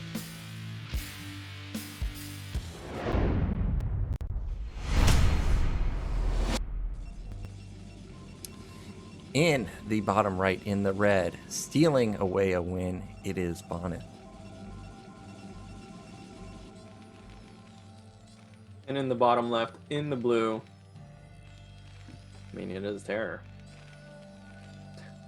Yeah, now we've got horizontal spawns. And I'm trying to think, have we seen a single horizontal spawn game? I'm not sure if this really makes a difference, but it seems like we've had cross spawn quite often. But that's going to give the closest rush positions possible. And with those, energy reactors outside your NAT, if Protoss gets contained, how do you actually engage into it? So that could be a potential weak point that Terra wants to abuse here. We haven't seen him go for a timing just yet, but this might be the map for it. Now back on Bonyth's side of the map, I see a pylon went down in the main, so we're not going to have a forward gate. Meanwhile, we are still just waiting to see what Terra wants to opt into. Seems like more and more players these days are going for this gas with one SCV on it and then deciding whether they want to go for that command center. So I think we're probably going to see that again. Did he build a gateway? I think he did not. So where's all this money going? Is he queuing up extra probes? This looks like it's going to be a 12 Nexus. So he's going to try and get away with something very greedy. Meanwhile, Terror, just be a normal opener. Give me 12 gas follow-up. Let's see what direction this SCV goes. If you remember a couple weeks ago, TG1 was talking about Protoss players always vertical scout. So with Terror moving to the top side of the map and not seeing a probe, maybe he'll hook around somewhere else. But instead, he's also going to scout vertically, and unfortunately, that means he's going to scout Bonyth last, and Bonyth is going to get away with basically the best opener you can hope for. Yeah, 12 Nexus on 4-player maps can it can be so high variance. As most like greedy economic builds are, they really just rely on whether you get scouted first or last. I mean, it really is that. If you get scouted first, it's getting killed 100% of the time. If you get scouted last, you're basically winning the game. So luck is on Bonyth's side this game, and TerrOr actually is not getting his gas, but he does have the second depot already. Except, you know, I've seen this from some Terran players, some Koreans, where they go for the Rax expand, but if they don't scout the first spot, they actually get the second depot, so they can continue making Marines, and then they end scout, and then they'll bunker rush the Nexus there. But this time around, it looks like because TerrOr went to top right, he's gonna get to bottom right a bit too late. And this really feels bad, man. If you're gonna have a command center against 12 Nexus, you would want it to be at least a 15 command center. Yeah, this is not the ideal opener. This is one of those games where I'm so angry, I probably just put down barracks and go Marine Medic this guy, and then just pray that this guy goes for a double expand off of just a couple goons. Because really, what do you do here? Do you just give it to him for free? Do you try and pressure with a couple Marines? It's going to be held off quite easily. Well, you know, what's nice for TerrOr is that Bonyth did go for the 2-gate Zealot opening. So the least economical opening you can have for 12 Nexus. That also, you know, he needs to cut probes. And he didn't actually see what TerrOr is doing himself. So all in all, this is okay for Terran. But it is tricky. I mean, Protoss is definitely in a good spot getting this 12 Nexus off. Now, TerrOr can do a number of things here. Of course, with the 12 Nexus, generally the Protoss's tech is delayed. And what's nice about having the SCV inside of Protoss's base at this point is that you can confirm whether or not it's range first, because sometimes Protosses like to skip range, and it looks like he's not even upgrading range here, going straight for the robotics. So, you know, when you see this and there's no Dragoon range, what are you thinking, Nighthookin? Like, I feel like you can just go for a 2-factory attack, like, very early. You would think that, but surprisingly, you can't. They end up having range in time, and they have a Reaver. Yeah. We may see that because TerrOr is putting down his second factory, but I can tell you from experience, because I faced this, and the first time I faced it, I was so angry. I was like, man, this guy got away with the greediest thing I've ever seen. And then when I get there, he has all the upgrades kicked in, and he has Reaver. It's like, oh, well, maybe it's not as crazy as I thought. And it's not like, you know, Terran's going to attack one tank and 3 Marines. That's not a thing. You have to wait for 3 tanks. So I'm hoping that TerrOr doesn't do that, but I have a feeling that he may end up going for it now that he saw no range, as you mentioned. Yeah, you're right. That was, I mean, this is why 12 Nexus is basically one of the best builds against Rax Expand. It's just so strong. He's gonna get an observatory actually, so he's gonna have so many units. TerrOr, I mean, at this point, Terran doesn't really have much scouting intel as well. His best bet is to throw down an armory as soon as possible and play a late game, because I don't think any timing is gonna work against this kind of economy from the Protoss player. Well, there is the support bay, so it's going to be instant Reaver as expected. I think is that the support? Yeah, there's the observatory also. So range is going to be coming in probably about a minute away.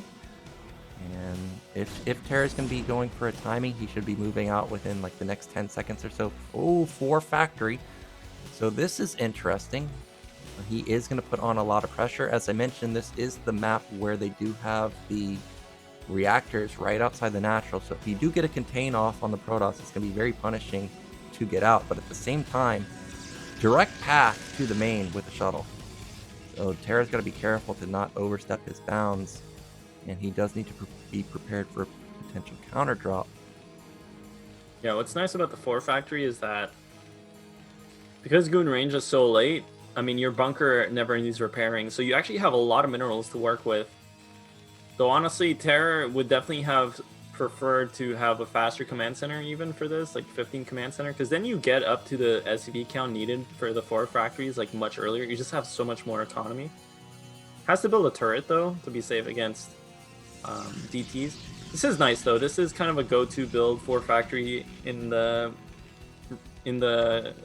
Rax expand versus 12 Nexus matchup, and we'll have to see if it's gonna pump out enough units, because Bonyth has been making non-stop Dragoons off of these 2 gates, and he's going up to 4 gates. He even has a Reaver, he has Obs, and this is already hitting a bit slow for Terra, because generally this push is out on the map at 7 minutes. Well, this is going to be mass tank push. He's got 6 already. I like the staggered depots that Terror has in his main. That's going to prevent Reaver from getting, a quad kill and supply blocking Terror forever. So nicely done there. Supplies are pretty close. Looks like Terror was mining with 1 on gas at the natural, so just enough to constantly be able to produce units. Observer spots this move out. Now, usually I'm not a big fan of 4-fact. I feel like if you're going to do a timing, you might as well just go for 5-fact. So let's see how this works out. I don't see a shuttle, do you? Reaver's out, but no shuttle. Well, it's not out right now, but he has an observer right on top. There you go. It has speed too. Of course it does. He needs siege mode here for this push to work, and it doesn't look like he does. He went for kind of if he can get mines in the back. I mean, this is going to be close. There's a lot of Terran units. The Vultures do cut off the Dragoons, but the tanks are totally left unprotected. It doesn't look like Bonyth is actually pouncing on top of the tank, so that attack went wonderfully well for Terra for a second, but then the Reaver had something to say about it. Well, the Zealot bomb on top of the tank drew a mine into it, and now Terror may be able to set up contain if he can siege behind these energy reactors, but he doesn't have siege.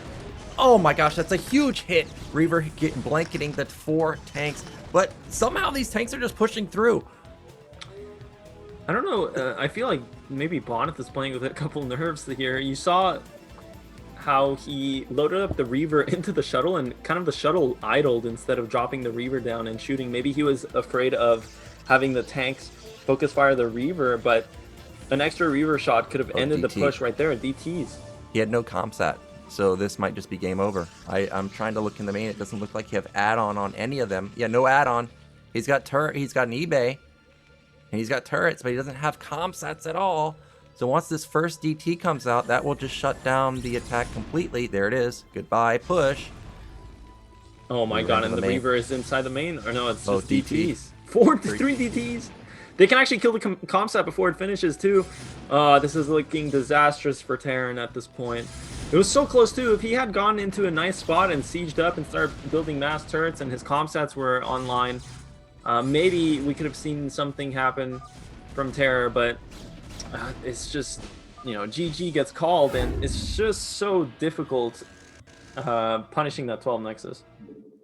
Yeah, did he not have siege? He didn't siege the entire time. I'm shocked. I thought if he had sieged at any point, he may have been able to push through. The mines were great trying to set up behind, but unfortunately the mine drag into a few tanks kind of did him in, and of course no comset. But I think that was a good counter to what Bonyth was going for. Just unfortunately, a little too many units for Bonyth. Actually, Bonyth didn't have as many units as I thought he was going to have. It's a bit weird because with the 4 factory build, like, you have 5 tanks before 7 minutes and you're out on the map, but it was 7:20 and we were still in our base and we attacked with 6 tanks instead. And that by the time he attacked, the shuttle had a Reaver and speed in it, plus obs, plus 4 gate goon, plus Templar archives was finished. So the push just came a bit too late, and though it was looking spicy for a second, like with the Vultures you mentioned, Nyok, and like the kind of cutting in, and it was a really good first fight, and it looked like the Reaver micro wasn't necessarily there for Bonyth, because a lot of the time the Reaver was just chilling the shuttle. So had Terra actually gotten into position and sieged up maybe by the power generator and started crawling turrets or something, you might have had a really good shot there. But Didn't quite pull it off. Again, 12 Nexus is still pretty nuts in those situations. I mean, it goes without saying. Yeah, so Terry is going to be down 2-1, but now it's going to be back to his pick, and the next map is going to be Polypoid. Now, Polypoid, probably my favorite map out of all these maps, simply because you get 4 bases so easily. And Terran on 4 bases is just insane. But at the same time, Polypoid does have a lot of cliffs, and we know that, of course, Bonyth knows how to abuse them. I was looking at chat, and someone mentioned that this was like the first time they've ever seen Bonyth 12 Nexus. I don't know how true that is, but if it is, it could be Bonyth is kind of trying to mix it up other than going for Zealot pressure every single game, because we know that that's what he usually goes for. Well, you know what's funny is that the actual counter to Rax expanding a lot is 12 Nexus. It's not. It is. Forward gate. You know, forward gate, if you're Terran and you scout and you know what's happening, you just delay your command center for the depot and gas first, and then you still can get a command center before factory, which is effectively a Rax expand, and you can defend against proxy gate. Or, I mean, if it's really proxy gate, then obviously it becomes difficult, but there's no Terran in their right mind that's going to put down a command center on 15 without scouting or being ready for something like a proxy. I mean, sometimes it can happen on 4-player maps. You can, you know, if you don't get scouted, you will put down the 15 command center. But the point is, like, more often, it's not necessarily a counter build, I would say, a forward gate. But 12 Nexus is a counter build. I mean, it's just so strong against Rax expand. And most of the Terrans, especially Dandy and Terror, or Dandy at least, you know, we saw Dandy go Rax expand after Rax expand after Rax expand against all the Protosses in BSL, and we hadn't seen a single 12 Nexus. Yeah, it's true. I'm trying to think, have we seen it? And I think you're right. I don't remember seeing it at all. I don't even know if we saw it in BSL 10. Well, our players are ready. We are going to go into the 4th map. It is going to be Polypoid.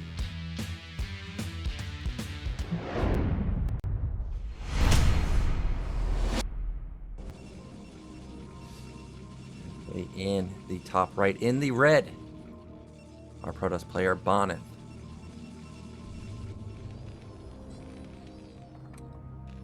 And top left, in the blue, the Terran player, Terror.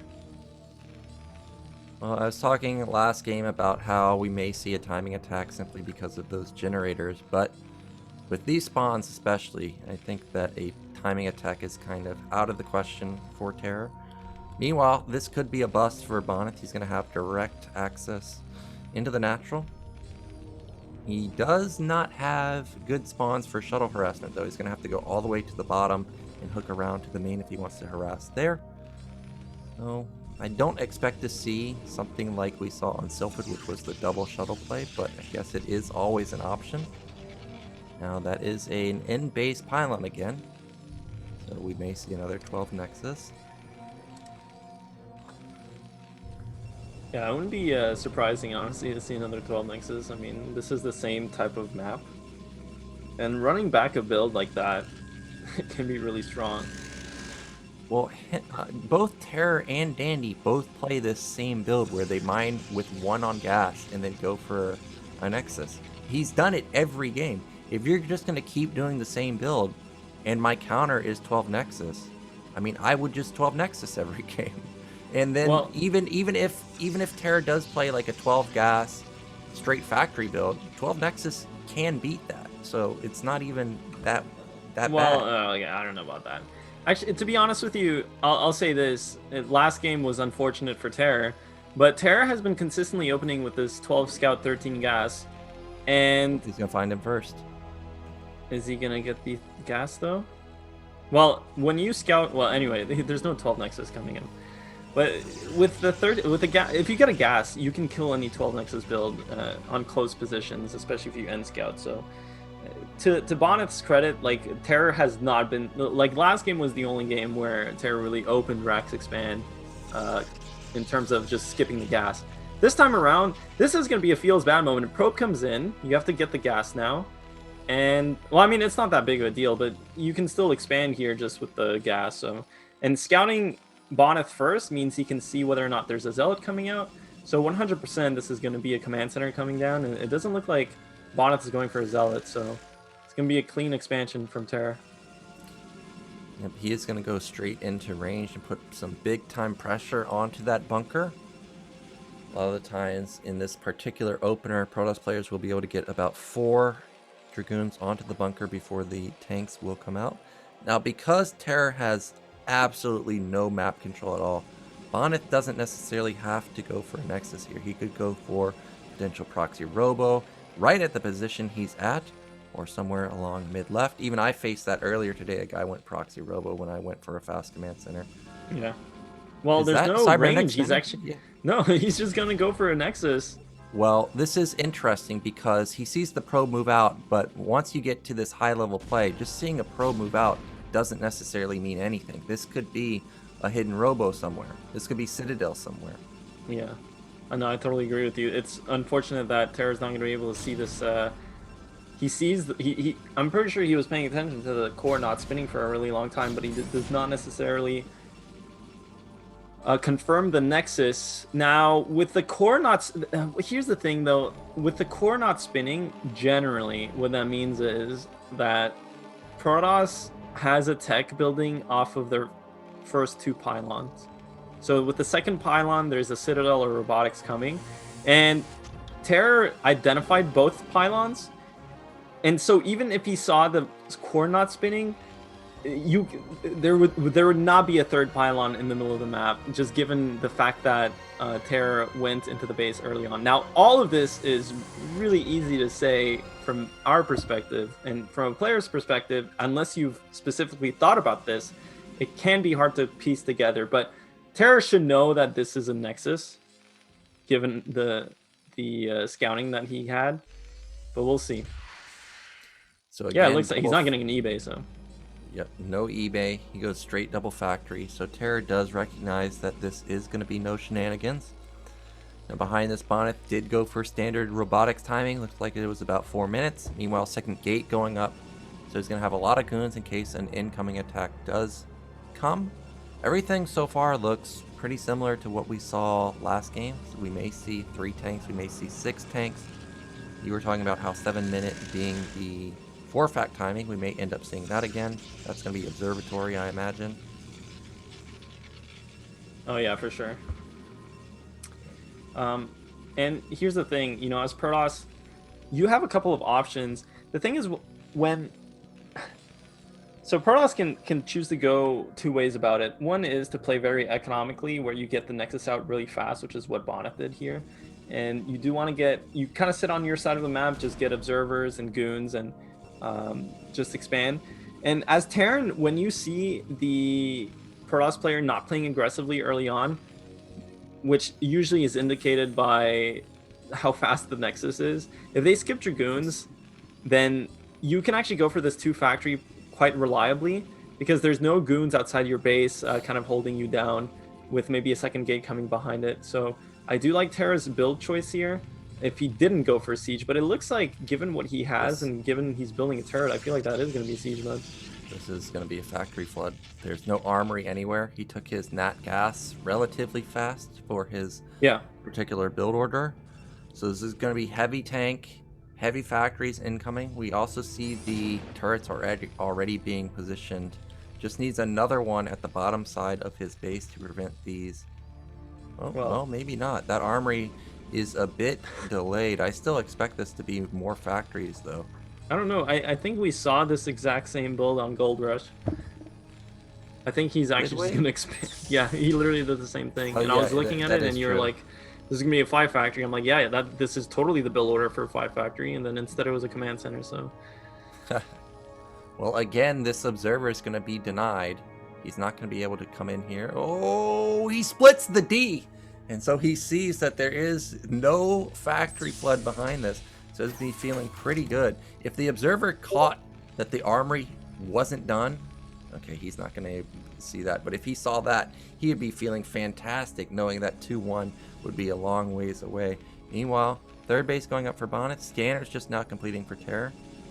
He still really doesn't know what Bonyth is doing at all. Yeah, and he's just building a bunch of tanks here, and the problem with this build again is that he's expanding. He's gonna be expanding to him. Okay, no, never mind. Okay, he is getting the 5 factory. Oh, 6 fact. All right. Well, I'm actually happy to see this. I would rather see this than a late command center where we're making a lot of tanks and then we're expanding to a mineral only. So if our opponent went carriers, we're just dead. Well, he just scanned and he saw there's only 2 gates, and you know this guy likes to build carriers. So I don't know if he saw the blur and noticed that the observer didn't see didn't see any factories. But if he did, this would be a nice counter for most likely carriers. We of course see that this is a Citadel follow-up, but I think Terror is thinking like, yeah, you're just gonna go carriers behind us and only have 2 gates. So I like the logic from Terror. Well, this is a Citadel follow-up, but it's for sure for Templar Archives and a Stargate. So for sure. I mean, he only has 2 gate and he has a 2nd gas already. There's no way this is not Templar Archives Stargate. It should be, but if this observer goes back in for a secondary scout and sees all these, I mean, he's dead if he builds a Stargate. Don't get me wrong, right? He needs 6 factories already there. Yeah, I know, they're already done. This is one of those builds where if Protoss stops your build, you're feeling like, okay, what do I actually do to prevent Protoss from taking a 3rd base? Because Protoss has 2 gate and you have 6 factories. I mean, goons are good, but if they're this good, I don't even know what to say. I think, dude, I mean, these gates are so late. Yeah, they're mega late. He has a 3rd gas! Yeah, he's going very, very heavy on Templar. He kind of missed his Stargate timing. Well, he definitely missed his Stargate timing. He's dead. He should be dead. He's 100% dead. I'd like to get Artosis's take if Protoss ends up not being dead now. That tank in the main, I hope, gets repositioned in the main army. It's always tilting to see you just barely lose a fight and you realize, oh, I had 1 tank AFK in my main. It would have made a huge difference. Damn, that is a lot of tanks already. But remember, he's going to be attacking into high ground. +1 weapon should be kicking in pretty soon for Terror, though. He scanned and just saw that the gateways are now going up, but he did also see Storm is going to be on the field, so if he's going to push, he needs to do it pretty soon. Yeah. This is gonna be... The high ground is going to make it very difficult for Terran, obviously, to push up, but he should have so many units, but he's still... I mean, he's even on supply now. This is where the 6 factory... Okay, he has all his tanks. This is where the 6 factory needs to kick in. Just mass vultures. I feel like maybe you don't even necessarily make tanks anymore. Oh my god. This is if that shuttle goes down, it's just dunzo. It's over if he gets this. I like how he sends in the vulture to draw the attention of Bonyth, but he manages to just barely unload the Reaver. But that was genius. Send the vulture and make Protoss look at that vulture while also sniping the shuttle. Genius play right there.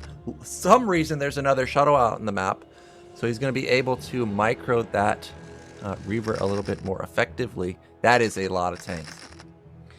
Oh, I like how Terra is playing this. Yes, mine up the field, mine up the counterattack path, avoid the high ground altogether, and come in from this angle. Yeah, this is exactly how you should play in this position.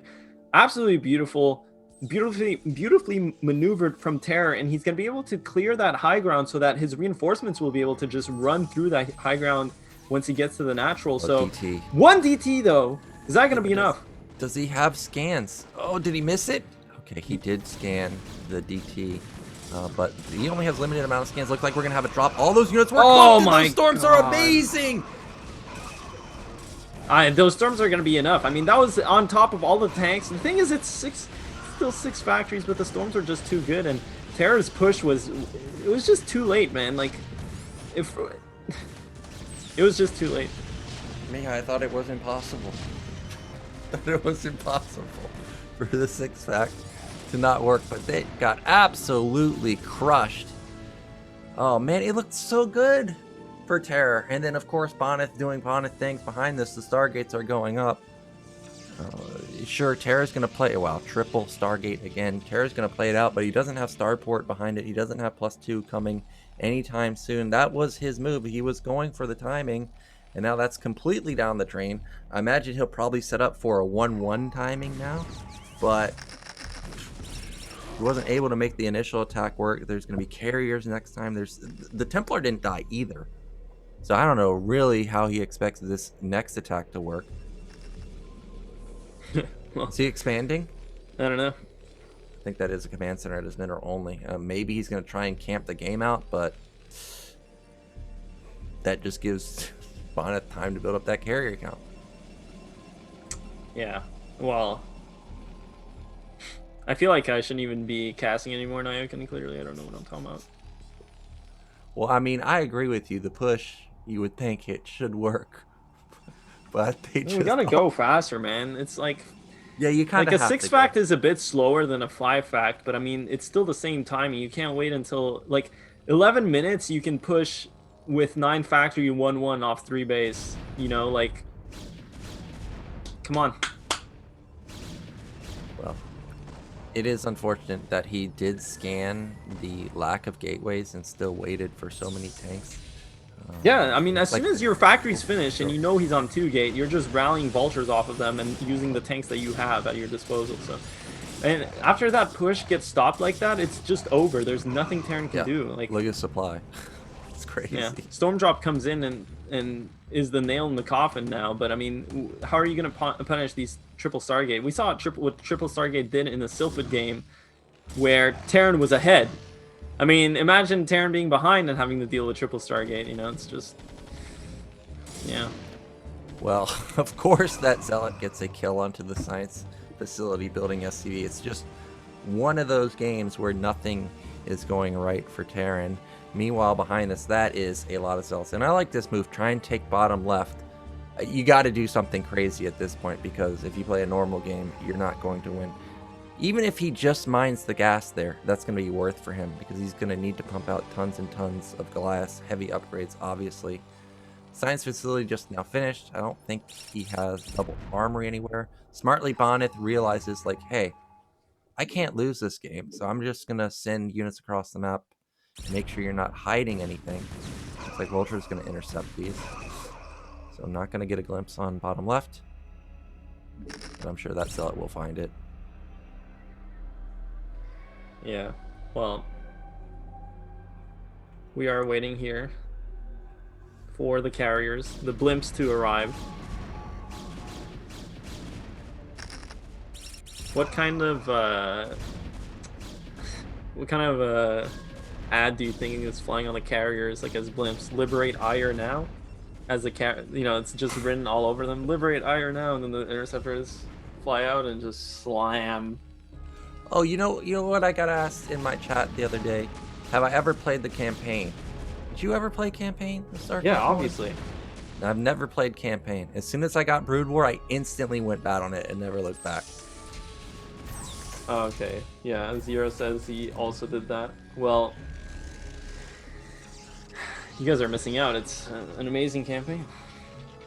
I also didn't play the StarCraft 2 campaign. Well, that was garbage. Well, no, actually, the StarCraft 2 campaign was like, it was pretty fun. You know, like gameplay wise, it was alright. They had like some interesting mechanics that were single player only, but the story was hot garbage. Oh, I mean, yeah. I saw somebody posted on Reddit, I think, where if you go, maybe this guy just made it up, photoshopped, but like if you just type in single player zoom, there's like you can zoom out even farther. Yeah. That would be nice. It's like a new cheat code. Yeah, a new cheat code. I didn't even realize they put those in. Well, it's so you can really enjoy your single player experience. Here comes a couple vultures. They are going to kill a lot of probes, but I mean, there's blimps out attacking. That's a lot of Goliaths. That was a move command, and Terror does have bottom left. And it looks like he even transferred some SCVs, because that's a lot of blue down there. Oh no, he did just do a good job building them up. If Terror can get up to the big time upgrades, I know it's so far away, but you saw how effective they were. He does have a decent ground army, but he's still down 70 supply. I think, yeah, the Blumps are just going to pick off these tanks one by one. Those Templars are still alive. They should have double storm at least. And he's going to be fighting up high ground.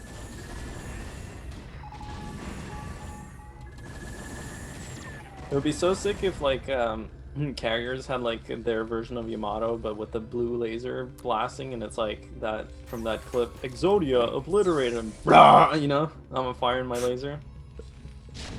You know what I'm talking about? I don't know that movie. Yeah, you've that never watched that. You're too I don't boomer watch for that movies. one. Yeah, that wasn't a movie. That was a meme. Well, here come the carriers and the Protoss forces completely obliterating Terran, and that's gonna be it. Yeah, this is kind of what happens when you fail a 6. Oh, he pushes it back. But that command center might be focused down by the carriers. Nope, he's not going to focus it down. Just okay. Now the zealots are coming in, and this is going to be more than likely the killing blow. There's nothing to stop the zealots from getting on top of the back line. That's a kind of a whiff. Oh, even the Panda Bear guy gets slammed by that storm. Collateral. Collateral damage. You know, Protoss has to exterminate everything. They have to purify the world of Ire. Both Terran and Panda Bear guys alike. Get off the planet. Well, I mean, it would be I mean, as I say that, I look at the supply and it's like, okay, well, Terran's 100 supply. Oh, and it looks like actually Bonyth has discovered bottom left. He has a couple units there killing it. It's like a zealot. Yeah, 3 zealots are going to wipe out that mineral line, and that's going to be game over for Terror. And unfortunately, he's going to be down 3-1, and he's going to need some help. Otherwise, he's going to be eliminated in second place. The 6-fact looked like a good idea, but the execution just did not work out for him. And I love the shuttle snipe, and unfortunately, fortunately for Bonyth, the Reaver ended up getting out. Oh, he may catch a couple I'm surprised he's not shooting. Okay, there we go. Get in there.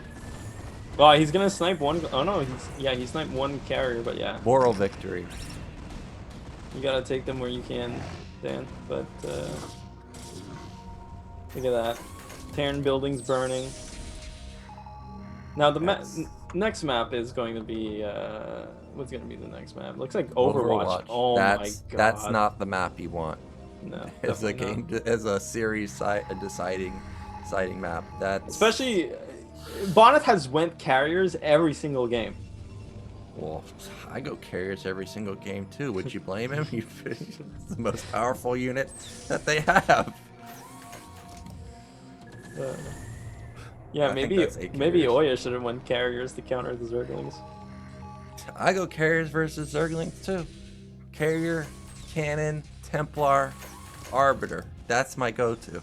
DTs too. You know, one time. Oh, here we go. This is gonna be the killing move. There's just no way that he can stop it. He's got good upgrades. It's at 2-2, but unfortunately, when you're down 80 supply, it doesn't matter what your upgrades are. This is gonna be Bonyth pushing to victory, and he's going to seal game 4 and take a 3-1 lead in the series. Soon. Yeah, soon. Any moment now. 9 carriers left over. GG. Oh man, so Terror, it looked great until the actual attack. The idea was fantastic, but execution not there. And now, what do you do on Overwatch? If you let the guy build up the carriers again, he's going to have as many ledges as you do on Gold Rush. And we've talked about it before. Overwatch, probably the best map for carriers. And you're going up against a guy that uses carriers the most. So, do you Marine Medic push him? But he goes Reaver every time, so you can't do that. Do you just go to 2-1 and 3-2 again? Yeah, I mean, I feel like you just go for a fast armory. And, you know, on the flip side for Terran on that map, it's easy to take a third base too. So if you just rush upgrades, take a really fast third, and then just do a sick 2-1 timing, that's really just an execution battle. Though obviously, I mean, carriers are good on that map. You know, I'm thinking about Overwatch. Maybe it's not that good necessarily for Protoss, because I mean, if Terran knows your plan is to go carriers and they just blind build that armory, 1-fact armory, like we're talking about like 425 armory, right? And you just play like a 3-base style, even with the 425 armory, you can go 5-factory. You have an answer for, you know, whatever. Just take that third base, which is super defendable, and yeah, you can play it from there for sure as Terran. The problem for Terran on that map is really when it gets to 4 or 5 bases, it's kind of hard to. I mean, you can get a 4th base, but then you're really committed on that side of the map. So if you take one of the middle expansions, let's say you're bottom right, you take mid right, you're committed to the mid side of the map. And if Protoss starts expanding on the left side and even takes your 5th, that would like kind of in the corner, it's really hard to contest that. So that's where I feel like that map becomes difficult for Terran. It's like at that 4 to 5 base stage, then carriers can be extremely oppressive because they can fly around and attack multiple angles. And the bases are all high ground and kind of compact, so it's easy for Protoss to defend them without having to have the carriers there. Whereas like on a bigger map like like on a big map, the disadvantage of carriers is that they're so immobile that if you have a corner base and then a couple Goliaths run in, then you don't have any units, it's done. But in Overwatch, it's hard to do that because a cannon will cover your mineral line and the ramp up your base. Yeah, Overwatch is a very difficult map to play as Terran. Actually, I don't have that hard of a time dealing with carriers on this particular map. The thing that I hate is that, as you mentioned, you feel obligated to overly defend whatever direction you expand to, and then you could get instantly recalled or you could get instantly attacked through the bridges. I actually have the hardest time dealing with Harbiters on this map. And also, the third base, if you're bottom right, taking the bottom middle base is kind of hard because the Protoss can come through high ground on that high platform. Yeah, that's true. And if they do just go heavy gateways, they can deny your third base for a long time. So we'll see if that's what Bonyth's going to opt into. Based on how he's played in all games in the past, I don't think he'll bust, but that's generally what I lose to on this particular map. I agree that I think you should just go for the 430 armor. Just camp it out 3-2. You saw how effectively Terra's been trading with the carriers once he gets the upgrades. It's really kind of unfortunate because I feel like that game on Sylphid should have been Terror's. And now it just feels like maybe you don't want to go for that type of style because it didn't work for you earlier on. But he should stick to it and just be more be confident in that it'll work. And the thing is, we haven't actually seen Terror do something like Terror has a. The thing is, Terror kind of he plays TVP like he plays a really solid TVP style, but it doesn't seem like his gameplay is top notch. But it doesn't seem like his builds are necessarily on point. But at the same time, like. Doesn't seem like Bonyth's builds are necessarily on point either. I mean, that game on Polypoid, we went up to 3 gas and we were on 2 gates. Like, he should have been punished. 100% of the time he should have lost with that build that he did. Yeah, this Okay. Yeah. Well, guys, we're going to have a short trailer here for you, and then we're going to get into the game.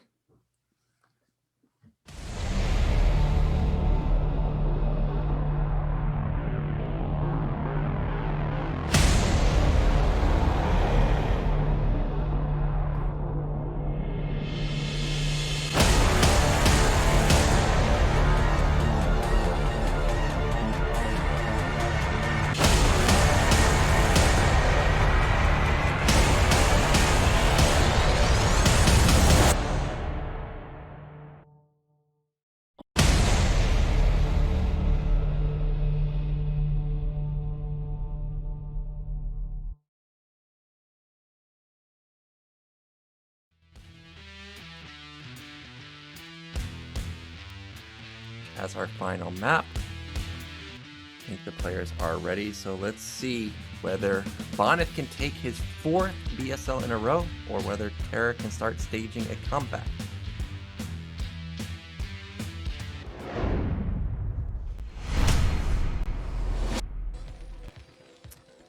In the top left, our Peruvian Terran player. He needs your energy. It is Terror.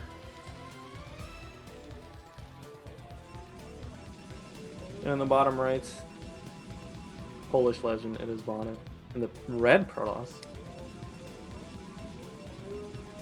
Yeah, I wanted to state that even though the scores is 3-1 for Bonyth, this easily could have been a 3-1 for Terror. Easily. It could have gone his way, and we would not be in this situation where Terror may be feeling like, okay, the upgrade style is not working anymore.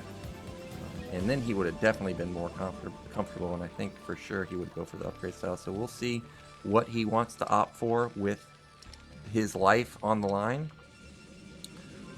A lot of times, I think, when people don't get macro play working for him, they kind of try and make magic happen. We know that sometimes people say, like, Bonyth plays pretty slow, and then you might start thinking, like, well, I can just out-multitask him. So we may see something like dropship play from Terra. But the problem with that is you have to have insane multitask yourself. You've got to keep up the macro. Otherwise, you're just going to fall behind. So I'm hoping that Terra actually doesn't go into dropship play, but I guess that could be running through his mind right now. We also haven't seen him go for that type of play in the entire BSL. Yeah, I mean, drops could be interesting, but you know, even on that in the poly point in the Sylphid game, Bonyth was playing very disciplined. Regardless, he doesn't actually attack the bunker too much, and he tends to sit with his goons inside of his base. So it's not like the dropship play will necessarily get in and do damage for Terror.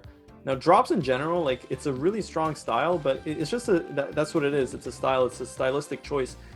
You have to have a lot of experience with the starport play, with the dropship play, to know how to, basically extract the most out of it and not fall too far behind. So, for some people, it might seem like the starport play is like a good option to mix in to punish some of the stuff that Protoss does, but in my eyes, it's really kind of more of a stylistic choice, and really the Terran player has to be well versed in it.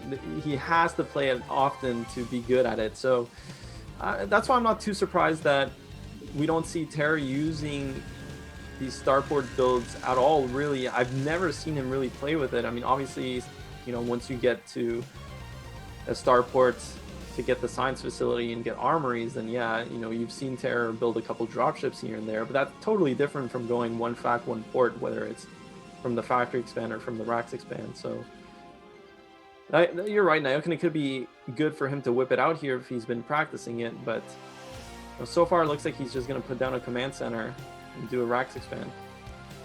Yeah, so this is going to be the same build we saw in the first couple games.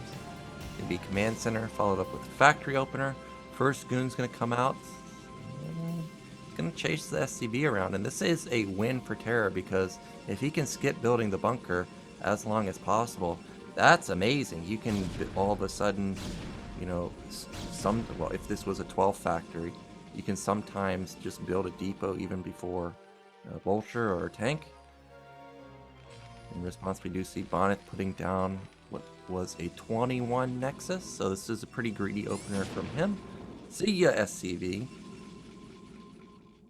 Yeah, zap that SCV out of existence.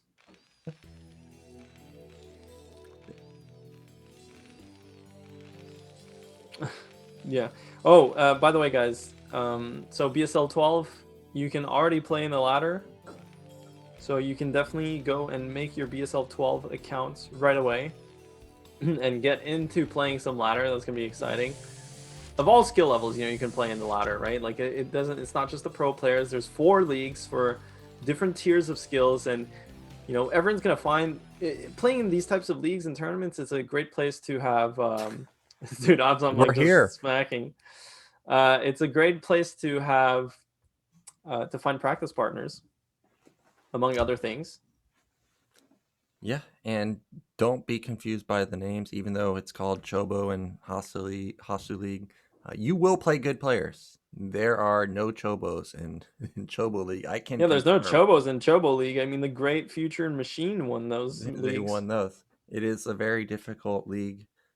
So even if you don't think you can win, you should at least play, because sometimes you may be matched up versus one of your favorite players, and that's always exciting to kind of gauge your own skill versus someone you look up to. So definitely consider that.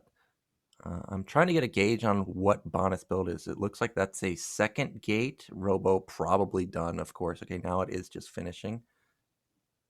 So observatory and support base should be coming in pretty soon. Oh, is that a third factory in Terra's main, or is that an eBay? Oh, that's just eBay. typical eBay.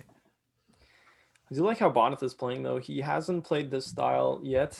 He's being very aggressive with the early Dragoons, kind of sitting on top of the bunker. But, you know, this type of play is quite good against a Terran that wants to go 2-factory aggression. But Terra hasn't really done that 3-tank push at all this series, which is surprising, really. Like, you would expect him to do it, but he just hasn't. He's been mostly committed to doing kind of a stronger 2-base builds or going into more macro play. But it looks like, okay, that's a shuttle coming out, then the observer. So it is going to be Reaver follow-up here from Bonyth. Yep, and I was trying to get a read on gas at the natural, and there it is. There is no gas until now for Terra, so it's not going to be heavy upgrades. This is more than likely just going to be probably a third base. It could also be a factory flood follow-up because you can see he's banking 355 gas. So this, again, looks identical to what we saw on Polypoid and the Gold Rush game. Now, the third base is farther away than the Gold Rush, so I think it's more likely this is going to be another timing attack, but we'll have to see what Terror decides on. Yeah. I mean, really, we're just waiting for the builds here. Second gas, again, from Bonyth before the third Nexus, which really, you only see that when you go Arbor Tech off of 2-base, or carriers. So, but, you know, we've seen Bonyth get his gases really early in this matchup, so that might literally be anything. Terror, on his side, is getting double scans, and again, when you get that second gas early and you have double factory add-on pumping tanks in siege mode, that's almost always 5-factory. But we've seen him go into an expansion off of this, so he does have the armory and academy. That SCV looks like it was setting up for there's the third factory, so this is going to be another factory flood. This time the observer is going to get in and see the third factory going down. It does get intercepted by there's fourth factory, and I can tell you my own personal opinion here is I'm feeling not very good about this. Not only does Protoss see it, but my opinion of going forward, oh, it looks like S Shuttle's just going to get into the main. It's going to pop this turret, potentially. Repair going to come in. Instant reaction with the tanks. Will be pushed back for now.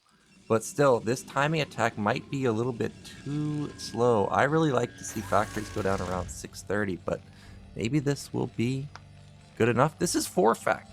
Didn't we see this earlier? This was on Blade Runner. It's just, I don't know. And that's a lot of tanks again. Yeah, it's just a bit weird, really. Oh, he's busting the front. Bonyth oh, he got the shuttle. The shuttle goes down. The Reaver goes down. These Dragoons are going to go down as well. The repair's on point. What? Okay, Bonyth is in big time trouble because he missed his gateway production again. He's still only on 2 gates. He has 3 goons. He built another Reaver, but he's going to have to build a shuttle now to support that Reaver. So that's going to delay the gates even more. Luckily for him, the Citadel went down, so he's going to have speed. But he desperately needs to put down at least 4 more gates ASAP. If Terror was to go right now, I think he wins. But he's not moving. I don't know if he has Comsat. I don't think I saw Comsat, so he's not sure. You should go right now. Like, this is the whole point of a like. Now he scans. He missed the gates though. This is a 4-factory, but really should be a 5-factory. Should be a 6-factory at this point. And as soon as the factory's finished, you should just be rallying and going. That's how the timing works. But waiting here is gonna buy. Oh, it looks like it's gonna be a command center actually. So he is. But the starport is late, so this armory is going to be idle for a while as well. Oh, maybe not. I mean, when did he start the armory for... Alright, well, looks like he's just going to play 3-base. Doesn't have +1 just yet. Yeah. Yeah, so we've got 7-gate, 8-gate actually for Bonyth. The Reaver and the shuttle is out. Remember, this is Overwatch where the bridges make it very hard to push through. I missed that command center completely, so this was just a defensive 4-fact, take a third base. And I don't mind this actually because all day long, Bonyth has not been hyper aggressive to take a 4th base. He's kind of taking it kind of slowly, so he's not exploding in econ. So I think this is a fine move from Terror. Science Facility is done too, so he's going to be starting +2 pretty soon. Also, as you mentioned, Overwatch, once you actually get onto the high ground of the 3rd base, you can easily SimCity and wall off there and defend it quite effectively. So overall, Terror in an okay position right now. Need to land that eBay though and get up some depots. Yeah, this is it's a nice position because I feel like Bonyth probably scouted that with his observer, and it looks like he's overreacting to a push. Well, I mean, obviously, you have to remember that Bonyth had that suicide attack that really did no favors for him. Stargate is going up, and you know, wouldn't be surprised to see the cybernetic score spinning at any point now because he might actually, yeah. So he is going to go into carriers eventually. But definitely Terror is in a really good spot to deal with this. He has a 3rd base, he has 3 gas, he has double armory going for his 2-1. He has good supply, and he has a lot of time before these carriers come out. So if he just focuses on increasing his factory count and going into a sick 2-1 timing with 9 factories behind it, it should be an easy peasy game for him because the carriers are just going to be so late given Bonyth's build. Yeah, armories were spinning. Since that was a 6-minute factory, that puts him around a 13-minute 2-1 timing. This is probably a Zealot Templar drop. There's one good storm. There's another good storm. Actually misses a decent amount of SCVs. So really nice reaction from Terror to take minimal losses. Zealot's going to come in and get a little bit of a scout. See that 8 factories or so are coming down. 9 factories even. So Terror is really going for the gold with this push. Well, yeah, I mean, this is, you know, once you take your 3rd base as Terran, like, as soon as you identify that Protoss is not being aggressive, you don't need to be producing anything other than tanks off your machine shops, and the minerals you get off of cutting vultures should go straight into factories. Increase your factory count as soon as possible, and then just focus on maxing, and it should be a sick timing. And you can see he still has so much time before the fleet beacon is finished, before the carriers even start producing, let alone finish and then start producing the interceptors. We're already at 130 supply. 2-1 is going to be around the corner. Everything's lining up for Terror to win this game. He just needs to execute. Yeah, vultures are just running around the map being annoying. Oh, that's a good hit, connecting onto a few of those goons. There's a dropship that wants to do a little bit of harassment, but cannon already set up.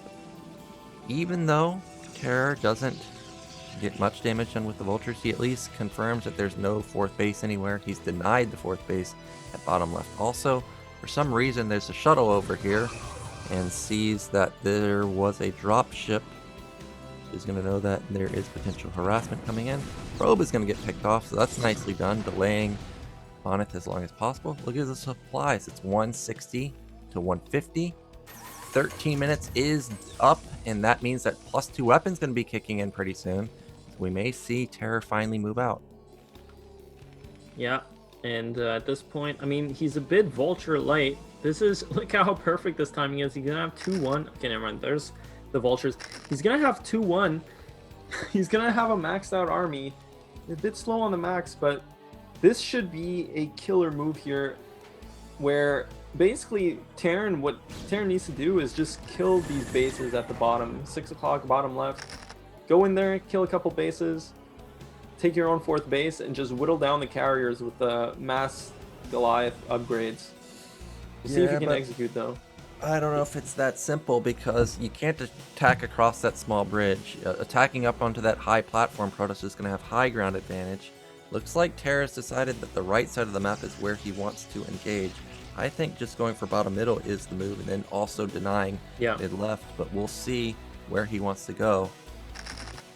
Yeah, definitely the easier base to take here is mid left, and if he just positions his entire unit towards the bottom left side of the map and takes that high ground, he's going to be able to deny bottom left. He's going to be able to deny 6 o'clock. And from that high ground, he can slowly push towards the natural. So we'll see. He should crush this. Yeah, he should absolutely crush this. But there's Shuttle, Reaver, Storm in there. Storms do connect. The tanks are really far behind, and most of the Vultures go down. So a lot of the tanks are alive, but at this point, it doesn't really matter too much. You almost want to have a couple of the tanks trade so that you can have some Goliaths, because that is triple Stargate carrier behind this. And oh my god. He lost all his Goliaths, and that should trigger these carriers to start moving in. Still, there's a lot of ground left over, but the tanks and the Vultures are going to push them back for now. Bonyth scrambling to get onto that high ground. Instead, he is just going to back off. But this is going to be Terror trying to push into the bottom middle. I don't think he realizes that the 3 carriers are already out. If he did, he should start thinking about turning around. As I mentioned, that few Goliaths are out on the map, but it's only 3. So 3 carriers are not going to be scared of 3 Goliaths. Yeah, it is only 3 carriers, but only 3 Goliaths. And I mean, hopefully Terror is just rallying Goliaths here. He has such a killer position.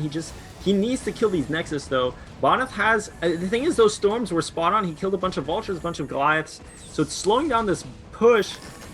But these carriers don't even have max interceptors just yet. Terror does recognize he needs to be really aggressive and kill these Nexus off. He has to do damage here, because Protoss, if Protoss gets into triple Stargate carrier with the full economy, the game's over. I mean, it's just so hard for Terran to contest triple Stargate carrier. Straight up. It looks like the Protoss army is going to get on top of these high ground tanks. There's just way too many goons and zealots. Carriers are at 4 now. Looks like there's enough Goliaths to hold off the carriers for now, but is there enough ground to hold off the carrier and ground combo? Nothing in... oh, there's Storm in that shuttle, so those tanks are going to get wiped out. And look at the supply plummet for Terra again. There's no way for him to sync up with the rest of his army, and this might be Terra getting wiped out. Yeah, that's going to be it. Bonyth successfully defends here, and now he's going to have... like, he's still mining from bottom middle. Bottom left, he does not have probes there just yet, but the Nexus is standing strong, and he is mining from his main base, his natural base, and his third base. So these carriers will be making interceptors not stop. I wouldn't be surprised if he even went up to 9 carriers. He can do anything he wants. He can make more carriers, make all gateway units now. But, okay, as some lag settles in, unfortunately. But, yeah, this is just such a sick position to be in as Protoss. You really need to... as a Terran player, kill a lot of the bases before the carriers come fully operational, and Terra did not manage to do that, so it's going to be a super uphill battle. And behind this, I mean, Terra expanded to top right, but now it's going to be hard to defend top right and pressure bottom left. This is what the map is so difficult for Terran. It's why the map is so difficult for Terran. Yeah, Terra does have top right up and running. That's going to be a 4th gas for him. Meanwhile, the carrier count still is at 6. None of the carriers died. One of them is dangerously low, but that's about to be 9 carriers pretty soon. The Templars still are alive, and I think they are in the shuttle, at least one of them. So he's going to have AoE available with his ground army. Looks like Bonyth has not confirmed top right has been taken, but I don't think that's a big issue because his army is much better than Terra's right now. However, Terra should have hit +3 weapon right now, or pretty soon at least. So he will be trading quite effectively. Wow, this lag is really bad right now. Yeah, well, to be fair though, I mean, oh my god, what is going on? Is someone pulling the plug? To be fair though, like, the lag hasn't been too much of an issue in this series, so better now than at any other time, to be honest. But yeah, it's just so hard, really. I mean, Terra is going to have that army. 4th base. Yeah, it's a big army. It's very Vulture light though, so these Zealots are going to do a lot of work and just tanking Goliath shots, tank shots, and everything. Yeah, a lot of fights with carriers you actually don't lose because of the carriers. You lose because you simply don't have any DPS for the Zealots. Yeah.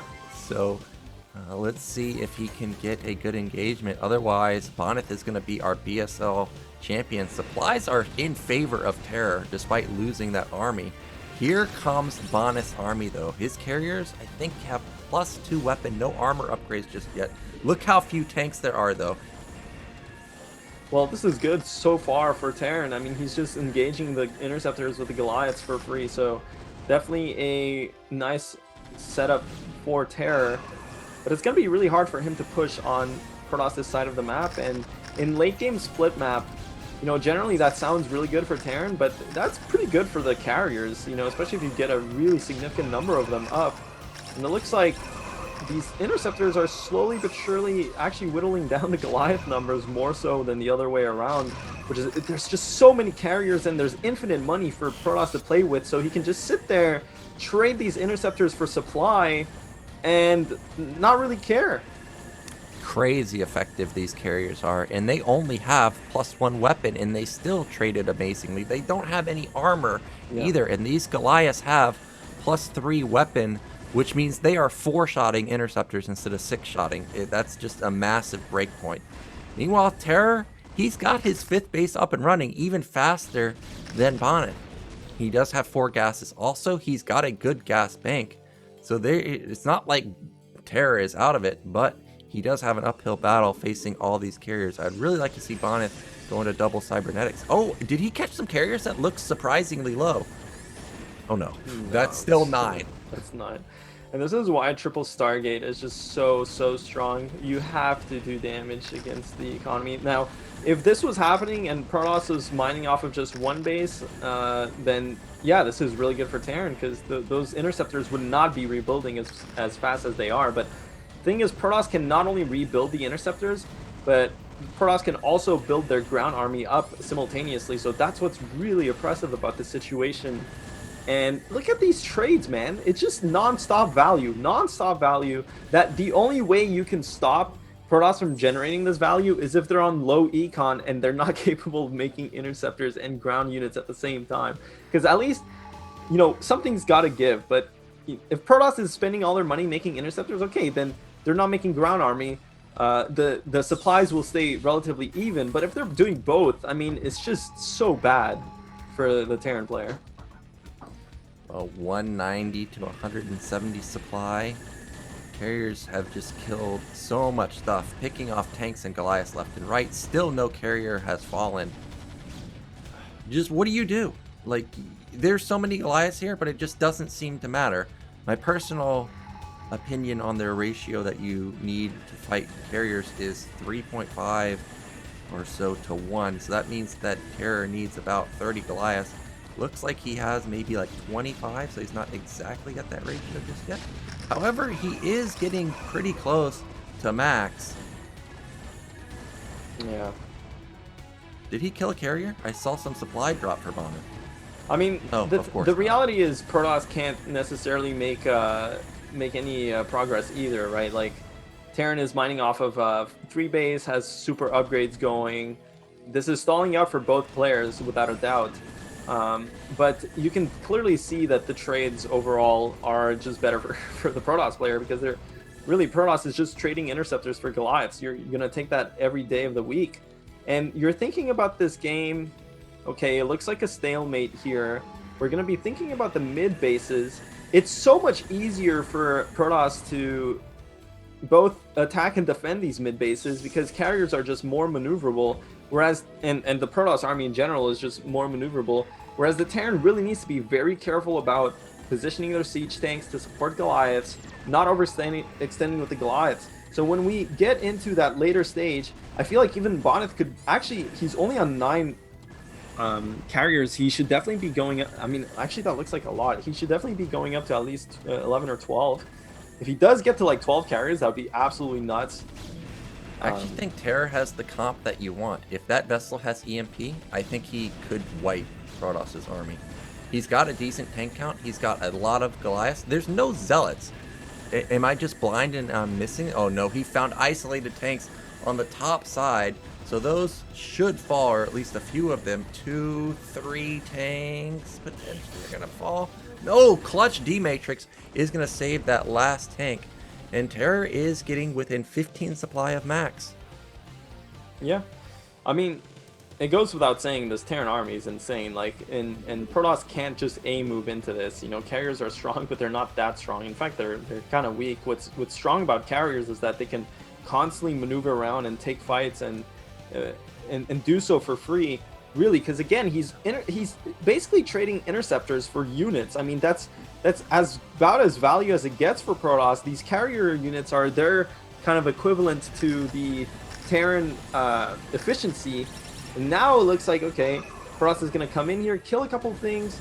I mean, when you get the 12 carriers, man, sure, you can have infinite Goliaths, but they can just power through the Goliaths. And look, he's picking off all the tanks, and the Dragoon count. The thing is, as soon as you have a couple of ground units there to soak up, or to force the Goliath AI to actually shoot ground units as opposed to air units, that's already like halving the effectiveness of the Terran ball. Well, the supplies are still hovering around 190. Those storms are amazing, hitting a ton of those Goliaths, and that might be all he needed to do to soften up the Goliaths enough to take down these tanks and a decent chunk of the Goliath army. That is a lot of Goliaths that just fell right there, yet still Terra holding strong at 175 supply. But Bonyth isn't even using his whole army. He's simply just microing carriers right now, also with a couple of storms mixed in. And Bonyth has mid-left up and running now. Yeah, this mid-left base is huge for Protoss, and well, he got one carrier, but there's still 10 left, so forehead. He also has triple Stargate going. Well, even 2 more coming in. I mean, Protoss is low on resources. There's that. There's no bank for the Protoss player. So definitely it is taxing for Protoss to be fighting against these Goliaths. The interceptors go down so quickly. But he's making progress. You can see Bonyth is killing tanks here and there. He is killing turrets. He is keeping, most importantly, he's keeping Terran on just these bases. Yeah, but as soon as Terran moves to the left side, Carrier Man could just counterattack the top right. This mid-left base isn't necessarily that important to Bonyth, because if he counters top right and just kills it, he can expand it to mid-right. Yeah. He's going to save all these probes. He's going to also wipe out this mineral only, and this is why Overwatch is so hard. Well, we'll see. I mean, that is a lot of mines, a lot of turrets, a lot of tanks, but 12 carriers don't care about none of that. But at the same time, all the Dragoons are going down. Storm is on, kind of whiffs, really. That's so many Templar, though. Yeah, the EMP does not land with the Templar either, so he keeps just storming all over the place. Goliaths get completely shredded there. Oh my gosh. I mean, Protoss does lose mid-left and did not kill any command center, so, I mean, Bonyth needs to kill a command center here to even it out. This would be a terrible trade for him if he just lost the base for nothing. Well, he still has 12 carriers, though, and I don't even know if there's 12 Goliaths remaining. Still, there are storms available, or at least Templars available. It looks like the Archon is soaking up a lot of hits. Yeah, there's just not enough Goliaths now. This is yeah. What is it, 15 Goliaths versus 12 carriers? 15 Goliaths cannot win that fight. Would like to see a Zealot switch from Bonyth right now to just seal the deal. I mean, yeah, it's done so. there's always a tipping point in this matchup where, well, either way, really. I mean, Protoss can also be on the receiving end of this, where they just don't have enough carriers, don't have enough ground units to where Terran can just unsiege A-move them. But here, in this case, Terran just bled too many. It's so hard. With triple dropship, that's cheeky, that's interesting. Dropships are a really cool option against carriers because they're so mobile, but I mean, he is going to kill this base. The problem is that there's 12 carriers flying around. Yeah, and they're just moving. Oh, there's the Arbiters that we were talking about earlier. Arbiter Carrier Man. So now he's going to have Stasis and Storm. Oh, goodbye dropships. He picks off the only one with units, I'm sure. Plus armor is now starting to come in for Bonyth. He still needs to get +2 to hit a breakpoint there, but for him to be trading that effectively without any breakpoints, I mean, it's just incredible, really. He's still very low on minerals, but supplies are 160 to 140. Yeah, well, goodbye tanks. That's it's gonna be tough here for Protoss, or for Terran rather, to do anything. so many carriers, arbiters on top of that. Stasis is going to come online, Storm, everything you want to see as a Protoss player, and Bonyth is going to be taking this last game against TerrOr and adding another BSL victory to his There it is. trophy case or whatever. I don't know what Bonyth has. He probably has to buy a house to store all those trophies that he has, but GG, Bonyth is the champion. And what a run, what a series here against TerrOr. It was 4-1, but honestly, all the games looked pretty back and forth. Yeah, TerrOr had opportunities in the first couple games to get a couple victories, but unfortunately Bonyth went into beast mode in the Polypod game and now also on Overwatch, and he manages to take down TerrOr and secure his 4th BSL championship in a row. Just amazing. What a legend. But he did take a blemish, right? He got his first loss versus TerrOr in all of BSL's history. But even that, it was only one, taking the series 4-1. It just seems like you can't stop him. You think he's got 2 gates, I can do a timing. No, you cannot. Really, Gold Rush was the only map that he lost on, and that was the one map that I thought TerrOr was not going to win on. I was surprised that he dealt with the carrier so effectively there. Yeah, in that last game, probably a lot of people in the chat are like crying, "Whoa, carriers are so overpowered, man. Oh my god, how do you win versus that unit?" Guys, you have to get in there and do damage before the triple Stargate again is a huge commitment. You know how much resources that is to make 3 carriers at a time plus the 3 Stargate?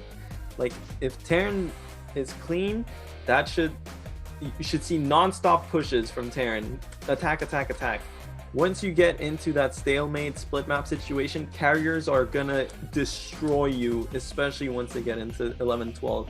Yeah, obviously when they get to 12, that's a pretty overpowered unit. Getting to there is tricky, and that's why you don't see it much when you watch, for example, ASL. When's the last time you've seen 12 carries in ASL? It never happens because Terrans go in, punish, punish, punish.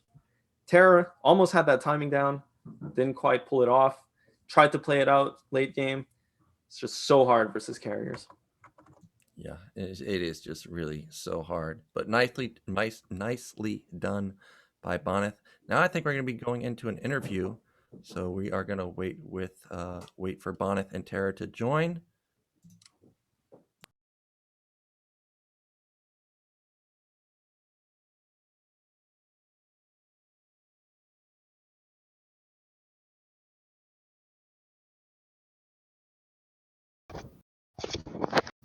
Hey, can you hear me? Yeah. Yes, we can hear you. So first off, congratulations, Bonyth. A 4-peat. How does it feel? Well, pretty unique. I don't know. It's great to win again. It's like it's good to be at the top. So people just don't compare you to another, or you're worse than him or so. So it feels really good to be the best. Well, it seemed like you just went with your tried and true style, go with the Reaver and go into carriers. Did you have anything in particular planned for TerrOr, or did you just go with what you're used to playing? I had my standard play developed. So it's really incredible how Terrans developed over the last years. A couple of years ago, I could just make carriers, and even with insufficient supply, I could still come back. But nowadays, Terrans really got better, and it turns out it's really hard to beat them nowadays. So yeah, that's why I also developed that Reaver into High Templar into carrier strategy, and that was my standard build. Like if everything goes standard, I do this. I had planned the openings for each map, so my thing is that play 2 minutes perfectly and 4 minutes by the book. So I try to do that, and just thinking of the past series against TerrOr, I tried to adapt to his builds, but he changed his builds on these specific maps, so didn't quite turn out as I would hope for. So And well, I suppose I should start with this. There are great series. I'm all sweating. The games were great. You really improved. Yeah, nicely done, Terror. Game 1, you took a very exciting game on Gold Rush. So kind of run us through what was going through your mind on that particular game, because that was fantastic. Really, we really liked the carpet bomb that you did with the drop ships on top of the carriers at the end. First, I want to congratulate Bonyth for the first place. It was a very tough series, but it was really fun to play. The first game, I think I was not expecting Bonyth to pick Gold Rush as the first map. I thought he was going to pick a more standard map.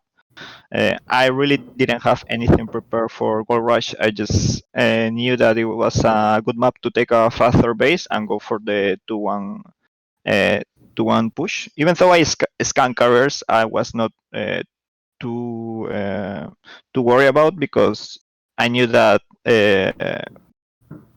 in that map I should use draw ships in mid to late game to harass the bases, because carriers will have a very difficult time to defend all the bases. Yeah, when Gold Rush got picked, I was thinking, okay, so Terra picked this map. I had to do a double take when I saw that Zero messaged me. Bonyth picked it. I was kind of surprised that you ended up picking that after Terra had such good success there. Overall, Terra, you were playing heavy upgrade style. Now, in the past, people talk about how you have so many different builds, but throughout the entire tournament, you played mostly macro. Is this something that you've just changed over the past year or so, or just didn't find opportunity to mix in a lot of different builds this time?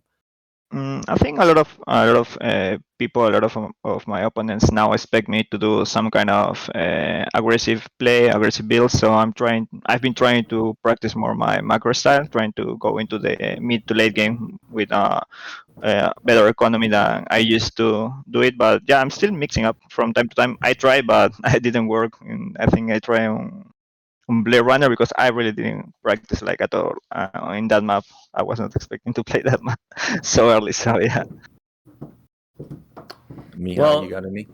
Yeah, I mean the Sylphid game was extremely close. I really felt like Terra, you had just probably the best game you played today was well, I mean on Gold Rush was obviously nuts because he took the game down, but Sylphid was so incredibly close. Really down to the wire. I mean, I don't know. Maybe both of you can talk us through that game. It really seemed like Terra almost had it, and then suddenly it all fell apart. Okay, so let's start. Where do I start? Well, the big moment happened when we went for kind of base races scenario, and I lost a little bit too much at that 12 o'clock. Didn't go back with my army fast enough. So after that point, I was at a disadvantage. But I think if only TerrOr succeeded in splitting his tanks to take multiple expansions from me, that would seal the deal for me. Yeah, that was I was going to say. I don't think I split correctly the tanks that I had, like 8 tanks that I could have sent to the other 2 expansions. Also, the shadow drop that Bonnie did kill my +3 attack. It was at 50%. So yeah, that also. I don't know if it was huge or not, but yeah, it's. What I was planning was to just hit with a timing, not 3-2, but like even in the late game, I could have it like much earlier. But yeah, I think the main point was that I didn't split correctly the tanks after I shut down the natural. I should have sent the tanks much earlier. Yeah, and I guess the last big moment for me in that series was on that Polyboy game where, Terry decided to go for that 6 factory, and honestly, by the time the 6 factories were done or very close to being done, Bonyth, you were still on 2 gateways, and somehow you completely stopped that attack. What are your thoughts on that game? Did you know what was? Did you know what? I noticed that you actually bought it, and I guess you cleared it up earlier in the interview, where you said you've been working on this Reaver into Templar into carrier style, and I'm guessing that's why you were taking your second and third gas so early in that matchup, which isn't something you necessarily see all the time. But your Storm was ready for the drop, or for the push, but it seemed kind of on the fence almost because you were on 2 gates for so long. Oh, we lost. You didn't like that question. 1A2A3A. Well, yeah, welcome back. Okay, so what I wanted to say is that, well, Protoss is pretty universal race. You can just 1A, 2A, 3A whenever you need, or you can just go for Storm, and if you need to kill Terran push, you have Storm ready. If he's not pushing you, you just Storm drop him. So, Protoss good race. Okay. Well, Terror, anything to say to that? I think I didn't practice 6-fac too much. I just saw an opportunity to go for it. I think I should have maybe like move slowly. I think too fast with the tanks. I was caught out of position there. Also, I didn't know. I thought that the rear was in the shuttle, but he left it at the third base. I think it got some of my reinforcement there also. Yeah, that was necessary because you just cannot handle attacking with the army, storming the army, and also controlling rivers, picking it up. So better to put it somewhere more strategically. So that was my thinking process there. Well, that was a series. I know it ended with 4-1 from Bonyth, but I feel like a lot of the games were very close, and the scoreline could have changed at any time, really. And you both played exceptionally well. Bonyth, huge congrats, obviously, to you. I mean, 4 times in a row. That is absolutely sick. Are we going to see you do it a 5th time? Absolutely. Okay. Well, Terror, next season. This season, you had such a sick tournament.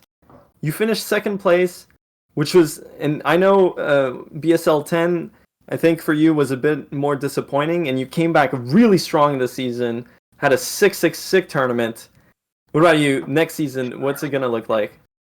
I think this season I tried to redeem myself from last BSL. I didn't show as good as I wanted to, so I really practiced a lot. I was training for each round, so I think this was the result. I think for next season I will still keep practicing. We'll meet Bonyth in the finals again, I guess. That's good. Well, that's good. Niken, I don't know if you have anything else to add. I don't have anything else, so let's just start with Terror. Do you have any shout-outs to your fans? You know there's so many out there. And also, all the casters were, of course, hoping for you, or the Latin casters were hoping for your victory. So anything to shout out? First of all, let's say in English, thank you so much for all the support. I came close to the victory, but yeah, I will try my best next season. I will take a small break. I will take a small trip, so you won't see me for a while. But I'm already set to BSL, so I guess it's okay. Para la gente que me sigue en español, muchas gracias por apoyarme. Esta vez no pude ganar, pero la siguiente vez igual seguiré intentando y trataré de seguir dando lo mejor. Muchas gracias por el apoyo y nada, muchas gracias. Well, thank you so much, Terror. Have a nice trip, vacation, time off. Thanks. And Bonyth, any last words from the champ? Yeah, thanks all guys in the chat for rooting for me, for all the support, and also for Trójmiasto, really pretty loyal fans there. So big shout out to them. Also for sparring partners throughout the entire BSL. So starting from PvP, I practice with Boa a little, with Sneasel a lot actually. As for Terrans, it was just a couple of games with Dandy and a lot of games against Casper and a few games against Koget. Thanks, guys, for the little practice I got. Thanks to you. And what else? As for my stream, the technician guy is gonna visit my apartment at Tuesday, so I hope shortly after that I will be able to resume my streams. Thanks. Can I say something quickly? I forgot to thank Sugo and Dragon for helping me practice. Thank you, guys. Well, Okay. once again, congratulations to both of you. Excellent tournament. Honestly, both of you guys have had a sick tournament, sick games, and yeah, you made a BSL11 amazing to watch for everyone at home. So much thanks from everyone. All right. Okay. Well, Yeah. Well, I Right. mean, that's Go it. ahead. That's it. Just like that. We're done. Yeah. So that is going to be the end of BSL 11. I hope everybody out there enjoyed it. It was very, very fun. It seemed like the season ended quite quickly. I don't know if it's because we had the best of ones in the beginning or what, but it seems like it just flew by quite quickly. And also, as they say, time flies when you're having fun, right, Mihai? So with you, it's always a blast, especially with the Cringe King here to keep me laughing the whole time. Nothing? You got nothing for that? All right, well, oh, you're going to leave me hanging. Okay. Well, we'd, of course, want to thank our sponsor, Esports Fund, for supporting the BSL. And, you know, it's going to be supporting BSL 12, which you can start playing today. So definitely sign up, whether you think you can make it into Pro League or not. At least try to make it in. And maybe you'll be the next OUG come from Gosu League, make it all the way to third place and potentially the finals next season. Yeah, size third place. Yeah. Yeah. He's prophesized to make top 2 next season. And of course, we want to thank our Patreon supporters at the $100 level. We have Star Lover, Bombastic Colonel level. We have Striker and Grail. At the $30 level, we have Tupacalypse and Gruglog. $20 level, it's so blurry, man. Does it say Cuz? Yeah. Cuz, X Civil War X, Christian Eddington, Mad Catz Fury Road, Martin Harsmar, LML, and Lingen Pump. Thank you so, so much for supporting the BSL and all you other Patreon supporters. And remember, $10 or higher, you get all the replays from BSL. So if you want to see Terra's sick builds versus Bonyth, definitely become a Patreon supporter. And I think that is. Well, I mean, no, dude, you gotta check out the shop. Oh, yeah, we gotta check out the shop. I forgot. As I mentioned, I just checked out my shirt the other day, and the shirt came with my name on the back. I don't know if you can customize the shirt in the shop, but maybe you can. It looks like a couple things were added. Was that a scarf? Oh, there's Christmas socks. Get ready. Christmas is around the corner, as is always said. The code's done, right? Or is it still up? Oh, okay. Well, guys, 3 minutes. Code Bombastic. Get in there. Buy something real quick. 3 minutes. You got 3 minutes to put in code Bombastic. But anyway, I'm sure we're going to have some more sick deals for you guys next season. Check out, of course, the merchandise. It's sick. It's a sick way of supporting the BSL and also getting something in return for it. And also, make sure you check out the official Bombastic Starleague YouTube, which is found on Zero's YouTube channel. That is ZZZero on YouTube. And make sure you guys subscribe there, leave a like for whatever video you do watch, maybe a comment too, that does help, obviously. But yeah, all the VODs are going to be there, so any sick game you watch today or across the series, or season rather, make sure you go check it out on YouTube and link it to all your friends. And don't forget BSL Season 12, like Nayokin just said, has been announced earlier. You know, the lovely Zero himself came on, showed you guys the sickest trailer I've ever seen in my entire life. And it's basically already underway. The ladder format still in place for qualifying. So make sure you go and make your BSL 12 account You can see on the main website here. You can sign up. Already Exit in there. Of course, Exit is a Twitch dweller. Recognize that name anywhere. But yeah, you can already sign up for the BSL ladder stage and do so regardless of your skill level, right? They're all there's 4 different leagues, 4 different tiers of players. Much fun to be had at all stages of your StarCraft journey. Yeah, I'm gonna take this time here to thank you, Nyokin, for being a lovely co-caster. I'm gonna thank myself for being awesome. And I'm gonna thank most of all Zero for all the tremendous hard work he does. Again, this guy's a superhero. He's our superhero. He's our Superman. I mean, you know, the thing is, we sit here and like, oh yeah, we reached the threshold for season 11, season 12, season 13, with the donations and stuff. But the reality is, it's not just the money, guys. The work is there, and Zero puts in a ridiculous amount of work to make it all happen. I mean, and just look at the production that we had this season alone. And really, he is the guy that puts everything together. Everything you see here. So, without him, we would be lost. Zero, thank you, my man. Yeah, that's it. That's it for me. I don't know what else you guys want. Yeah, and there's a lot of behind the scenes people that don't get credit, you know, the people that make the production. You know, I think the last couple seasons, Bonyth's wife was even making some of the graphics. So there's definitely a lot of people that you don't know about that put a lot of support into the BSL. And it's paying off. I want to point out something I saw on stream today.